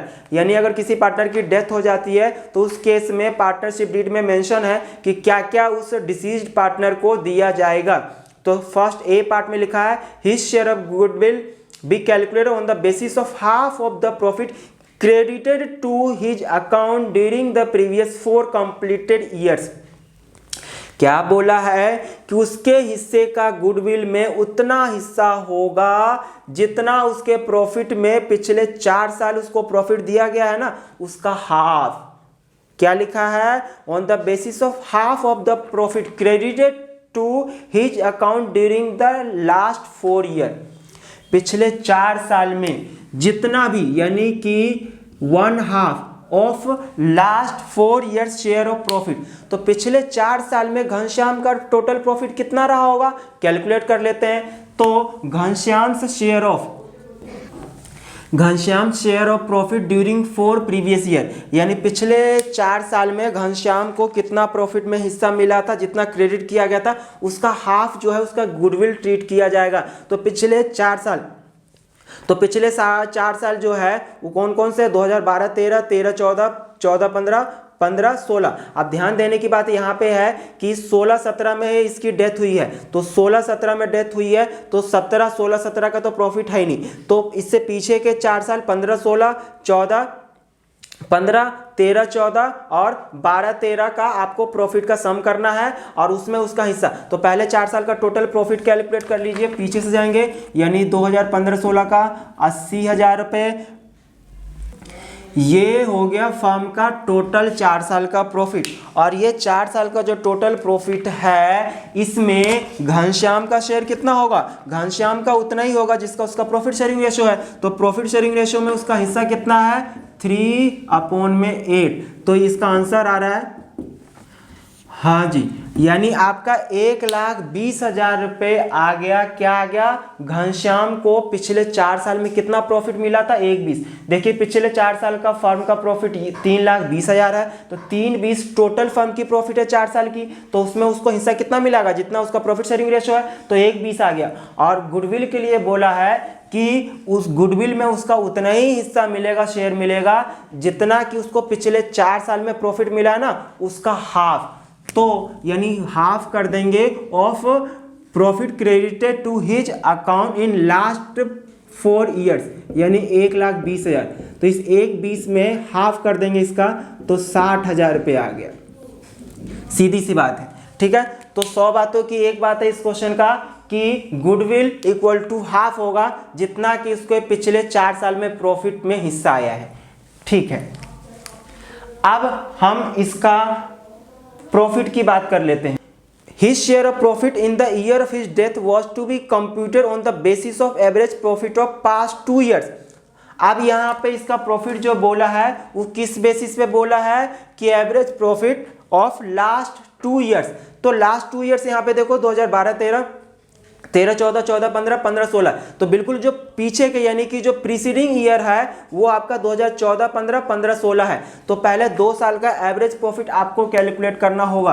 तो एवरेज प्रॉफिट कैसे कैलकुलेट करोगे, तो एवरेज प्रॉफिट आपका होगा पिछले 2 साल का 2015-16 और 14-15, 80,000 और 40,000। तो ये 80,000 रुपये प्लस 40,000 रुपये डिवाइडेड बाई 2, क्योंकि 2 साल का एवरेज प्रॉफिट है तो 2 से डिवाइड करना पड़ेगा। तो ये कितना आ गया, ये आपका 60,000 रुपये। और एवरेज प्रॉफिट का मतलब होता है दोस्तों ईयरली प्रॉफिट, यानी कि ये जो प्रॉफिट है वो 1 साल का है। तो हमें तो कैलकुलेट करना है सिर्फ 10 महीने के लिए। कौन से 10 महीने? क्योंकि वो इसकी डेथ हो गई है 1 फरवरी 2017। तो 1 अप्रैल 2016 से 1 फरवरी 2017 कितना समय होता है? 10 महीने। तो इसका मतलब इस 60,000 रुपये जो एवरेज प्रॉफिट मतलब 1 साल का, तो इस 60,000 रुपये में हम कितने महीने के लिए? सबसे पहले तो इस प्रॉफिट को 10 महीने में कन्वर्ट करना है, तो 10 डिवाइडेड बाई 12, और उसके बाद घनश्याम का प्रॉफिट शेयरिंग रेशियो क्या है? 3/8। तो ये 3/8 कर देंगे तो आपका आंसर आ जाएगा 18,750 आ गया घनश्याम का हिस्से का प्रॉफिट। तो प्रॉफिट भी कैलकुलेट कर लिया हमने, गुडविल भी कैलकुलेट कर लिया। अब इसका जर्नल एंट्री क्वेश्चन में करने के लिए बोला है, इसके अलावा इस क्वेश्चन में और कुछ नहीं बोला था। तो जर्नल एंट्री गुडविल का क्या होगा? Gaining partner to deceased partner. आप गेनिंग रेशियो निकाल लीजिए और उसको इस रेशियो में बांट दीजिए। और प्रॉफिट का भी इसमें, क्योंकि प्रॉफिट जो है इनका profit sharing ratio remaining partner का चेंज हो रहा है, तो मैंने बता दिया था कि जब चेंज होगा तो आप केस 2 क्या करेंगे? प्रॉफिट का भी, यानी कि जो गुडविल का ट्रीटमेंट करते हैं गेनिंग टू डिसीज पार्टनर, वही प्रॉफिट के लिए भी आप जनरल एंट्री करेंगे, gaining partners capital account debit to deceased partners capital account. तो आप ये दोनों का एंट्री कर लेंगे। मैं इसके अलावा क्वेश्चन नंबर 13 करा रहा हूं, जिसमें पार्टनर्स का कैपिटल अकाउंट और उस कैपिटल से उसके एग्जीक्यूटर, यानी जो डिसीज पार्टनर है उसके जो वारिस होंगे उसको हम ट्रांसफर करने की एंट्री एक बार सीख लेते हैं। क्वेश्चन नंबर 13 कर रहे हैं। PQR were partners in a firm sharing profits in the ratio of 2:2:1. The partnership deed provided that on the death of a partner, his executor will be entitled to the following: interest on capital at the rate of 12% per annum, interest on drawings at the rate of 12% per annum, salaries of ₹12,000 per annum, share in the profit of the firm up to the date of death on the basis of previous year's profit. P died on 31st May 2020. His capital was 80,000. He had withdrawn ₹15,000 and interest on his drawings was calculated as 1,200. ध्यान से एक बात देखने की जरूरत है कि he had withdrawn 15,000, यानी कि उसकी ड्रॉइंग्स तो 15,000 रुपये है, और इंटरेस्ट ऑन ड्रॉइंग्स पे ऊपर में लिखा हुआ है कि interest on drawings at the rate of 18% per annum calculate करना था। बट जब क्वेश्चन में आपको अगर कैलकुलेट करके दे देता है तो आपको जो रेट ऑफ इंटरेस्ट गिवन होता है उसको देख के इग्नोर करना है। तो आपको इंटरेस्ट ऑन ड्रॉइंग्स डायरेक्टली 1,200 रुपये कैलकुलेट करके दे रखा है, तो इंटरेस्ट ऑन ड्रॉइंग जो 18% उसको देख के स्माइल करिए। आगे लिखा है profit of the firm for the previous year ended 31 March 2020 was ₹30,000। पिछले साल का प्रॉफिट दे रखा है 30 रुपये। Prepare P's capital account to be render to his executor account. ठीक है, तो आप कैपिटल अकाउंट बना लेते हैं और ये रेंडर टू हिज एग्जीक्यूटर जो कि उसके वारिस को सौंप दिया जाएगा, उसके हिस्से का जो भी प्रॉफिट होगा उसके हिस्से का जो कैपिटल अकाउंट में होगा। तो ठीक है, सबसे पहले कैपिटल का बैलेंस बीडी लिखते हैं। कैपिटल कितना है? 80,000 रुपये है। 80,000 रुपये आपका कैपिटल है और इस कैपिटल पे इंटरेस्ट कैलकुलेट करना है, तो इंटरेस्ट ऑन कैपिटल आ जाएगा आपका, कितना आ जाएगा इंटरेस्ट ऑन कैपिटल? इस 80,000 रुपये पे कितना परसेंट क्वेश्चन में बोला है? 12%। तो ये जो 12% है ना वो 1 साल के लिए है, और ये कितने समय बाद इसकी डेथ हो जाती है? इसकी जो डेथ हो गई है वो है 31 मई को। तो 31 मई 2020, 31 मार्च 2020 को बैलेंस शीट बनाया गया था, तो मार्च खत्म यानी अप्रैल में 2 महीने का, तो सिर्फ 2 महीने का कैलकुलेट करिए कितना आ रहा। नेक्स्ट है आपका पी सैलरी। पी का जो सैलरी है 12,000 रुपये पर एनम है, पी ए लिखा हुआ है, तो मतलब 12,000 रुपये 1 साल का है। तो 12,000 रुपये 1 साल का है, तो 2 महीने का कितना? 1 साल में 12 महीने होते हैं, तो 12 से डिवाइड करना है, 2 से मल्टीप्लाई करना है, और इसमें उसका शेयर कैलकुलेट नहीं करना है क्योंकि ये इसी का सैलरी है। तो कितना रुपये आ जाएगा 2 महीने की सैलरी? 2,000 रुपये। नेक्स्ट है आपका इस क्वेश्चन में ड्राइंग्स। तो ड्राइंग्स आप देखिए कितना है क्वेश्चन में। ड्राइंग्स है आपका 15,000 रुपये। ड्राइंग्स मालूम है ना, पार्टनर्स कैपिटल अकाउंट में डेबिट साइड में आता है, तो 2 ड्राइंग्स लिख देंगे।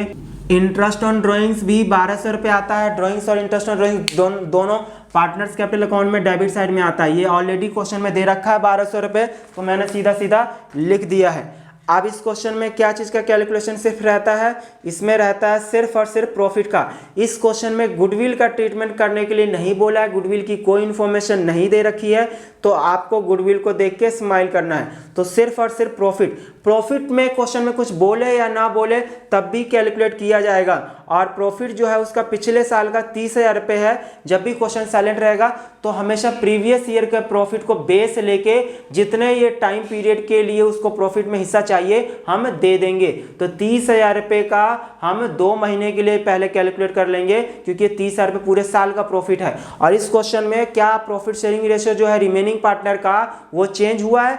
नहीं हुआ है। तो हम सीधा सीधा एंट्री क्या करेंगे, profit and loss suspense account debit to deceased partner यानी कि पीस कैपिटल अकाउंट। कितना? जितना कि उसका प्रॉफिट। तो हम पी का कैपिटल अकाउंट बना रहे हैं तो क्रेडिट साइड में लिखेंगे by profit and loss suspense account. P के हिस्से का प्रॉफिट 2000 टोटल कर देंगे तो 85,600 आ गए ये टोटल। अब इसमें से डेबिट घटा देंगे, जो बचेगा हम उसको पी के एग्जीक्यूटर अकाउंट में ट्रांसफर कर देंगे। तो आप इसका टोटल करके बताइए, 69,400 आ रहा है। तो ये आपका कंप्लीट हो गया है। ये क्वेश्चन आपके एग्जाम में एक बार आ भी चुका है, तो कंप्लीट हो गया। ये बैलेंसिंग फिगर आ गया, यानी कि पी के हिस्से में टोटल इतना आया, उसमें से उसके हिस्से का जो लॉस था वो घटा दिए एक प्रकार से।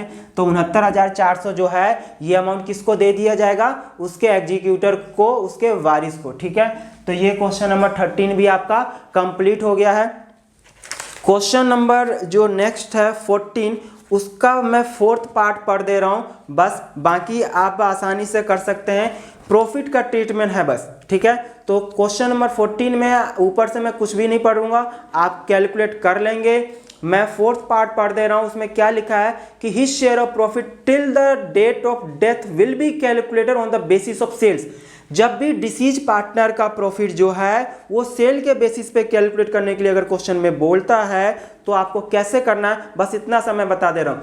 It is also specified that the sales during the year 2011-12 were rupees 10 lakh and the sales from 1st April 2012 to 30th September 2012 were rupees 2 lakh. The profit of the firm for the year ending 31st March 2012 was rupees 1 lakh.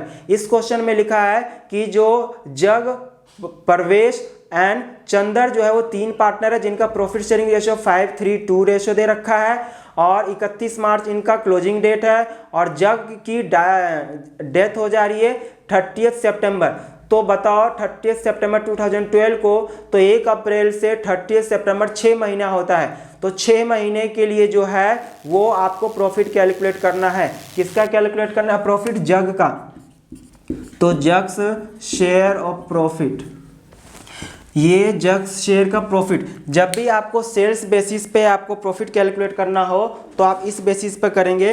तो आपका profit इसमें देखो कि sales यानी कि last year profit, तो last year profit हम देख लेते हैं। 2011-12 का पिछले साल का सेल्स दे रखा है 10 लाख रुपए। कितना दे रखा है? 10 लाख रुपए आपका सेल्स दे रखा है। और आगे क्वेश्चन में जो प्रॉफिट दे रखा है the sales from 1 April 2012 to 30 सितंबर, यानी कि sales till the date of death तक के आपको दे रखा है कैलकुलेट करके 2 लाख रुपए। तो आप यहाँ मल्टीप्लाई में 2 लाख रुपए कर लेंगे। और लास्ट ईयर का प्रॉफिट जो क्वेश्चन में दे रखा है the profit of the firm for the year ending 31 March 2012 was rupees 1 lakh, यानी एंडिंग 31 मार्च 2012, तो यानी पिछले साल का प्रॉफिट है कितना रुपए है? 1 लाख रुपए का। तो ये कैलकुलेट करके, और जो जग है उसका जग का प्रॉफिट शेयरिंग रेशियो क्या है? 5/10 है। तो यानी कि इसको 5/10 कर लोगे तो जग का हिस्से का प्रॉफिट आ जाएगा 10,000 रुपये आ गया। ठीक है। अच्छा, अगर ये समझने में अगर दिक्कत लगे तो मैं एग्जांपल से मैं आपको समझा देता हूँ कि एग्जांपल से क्या है। आप खुद ही सोचिए कि यहाँ पे जो बोला है वो सेल और प्रॉफिट के बेसिस पे, तो पिछले साल जो प्रॉफिट हुआ था वो 1 लाख रुपए हुआ था, ये 1 लाख रुपए का जो प्रॉफिट है वो किस बेसिस पे आपने कैलकुलेट किए थे? सेल्स के बेसिस पे। तो प्रॉफिट परसेंटेज पहले निकाल लो। तो प्रॉफिट परसेंटेज जो है वो प्रॉफिट 1 लाख था, सेल्स 10 लाख रुपए है, और परसेंट निकालने के लिए क्या करते हैं? 100 से मल्टीप्लाई करते हैं ना। तो कितना आ गया आपका? 10% आ गया। तो 10% प्रॉफिट है, और ये हर साल जो भी सेल्स होगा उसका 10% प्रॉफिट है, क्योंकि उसी के बेस पे कैलकुलेट करना है। तो आपको जो till the date of death यानी कि 1 अप्रैल 2016 1 अप्रैल 2000 जो है 20 जो है 1 अप्रैल 2012 से 1/4/2012 से 30/9/12 कितने महीने होते? 6 महीने। तो ये 6 महीने का ऑलरेडी सेल्स दे दिया है। तो सेल्स कितना दे दिया है? 2 लाख रुपए। तो 2 लाख रुपए का सेल्स है। अब उस 2 लाख का प्रॉफिट परसेंट कितना? 10%।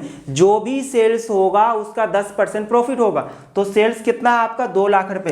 तो 2 लाख रुपए का मैं अगर 10% कैलकुलेट करूं तो कितना आ जाएगा? 20,000 रुपए। और ये 20,000 रुपए सिर्फ 6 महीने का ही है, क्योंकि सेल्स जब 6 महीने का है तो प्रॉफिट भी 6 महीने का है। तो इसमें हमें 6/12 करने की जरूरत नहीं है। और क्या करना है? ये तो फर्म का टोटल प्रॉफिट आ गया, उसमें जो है वो जग का प्रॉफिट शेयरिंग रेशियो क्या है? 5/10। तो मैं इसका 5/10 कर दूंगा तो क्या आ जाएगा आपका? 10,000 रुपये ही आ जाएगा। और इसका जर्नल एंट्री सेम हो जाएगा। क्या हो जाएगा? Profit and loss suspense account debit to जग्स कैपिटल अकाउंट। बाकी अकाउंट आप बना लेंगे जो अभी अभी मैंने बनाया उसके हेल्प से। कितना रुपये यहाँ पे आ जाएगा? 10,000। तो दोस्तों जैसे कि मैंने कहा था कि आपको 1-in-1 लेक्चर के थ्रू जो क्लास 12th टर्म 2 का जितना भी सिलेबस है अकाउंट्स का, वो मैं सब एक चैप्टर का एक ही लेक्चर में कंप्लीट कराऊंगा। तो इससे पहले मैंने आपको करा दिया था डिसोल्यूशन, फिर मैंने एनपीओ करा दिया था, ये थर्ड है रिटायरमेंट एंड डेथ। 3 और 1-in-1 लेक्चर में लेके आया हूँ, उसका भी डिस्क्रिप्शन में लिंक दिया हुआ है। अगला जो है टॉपिक वो आपका है डिवेंचर, इशू ऑफ डिवेंचर। उसके बाद वाला जो है वो कैश फ्लो स्टेटमेंट का है, एंड लास्ट जो है वो कंपैरेटिव इनकम स्टेटमेंट है। तो ये 6 लेक्चर के थ्रू क्लास 12 अकाउंट्स का कंप्लीट हो जाएगा सिलेबस, और हर चैप्टर का मैं आपको नोट्स भी प्रोवाइड कर रहा हूं। इस नोट से जो मैक्सिमम क्वेश्चन है मैं यहीं पे करा देता हूं। कुछ अगर रह जाते हैं तो उसका सॉल्यूशन का मैं डिस्क्रिप्शन में लिंक दे दूंगा, आप वहां से भी चेक कर सकते हैं। और सिर्फ मेरे असाइनमेंट को ही सॉल्व कर लीजिए, और एक सैंपल पेपर आप मार्केट से लेके आप उसकी प्रैक्टिस कर सकते हैं कि आपका स्पीड कितना है, आप क्या सच में 2 घंटे में पेपर कर पा रहे हैं। जो भी टाइम पीरियड दिया जाएगा आपके एग्जाम में तो उसके हिसाब से आपको प्रैक्टिस करना होगा। तो पहले आप मेरे सारे ये 6 वीडियो देख लीजिए और मेरे नोट्स को कंप्लीट कर लीजिए। उसके बाद बस एक सैंपल पेपर थोड़ा बहुत सॉल्व कर लीजिएगा प्रैक्टिस के लिए। इतना आपके लिए सफिशिएंट है बोर्ड के एग्जाम में अच्छे मार्क्स लाने के लिए। तो दोस्तों मिलते हैं फिर से एक और नए वीडियो में। Thank you so much.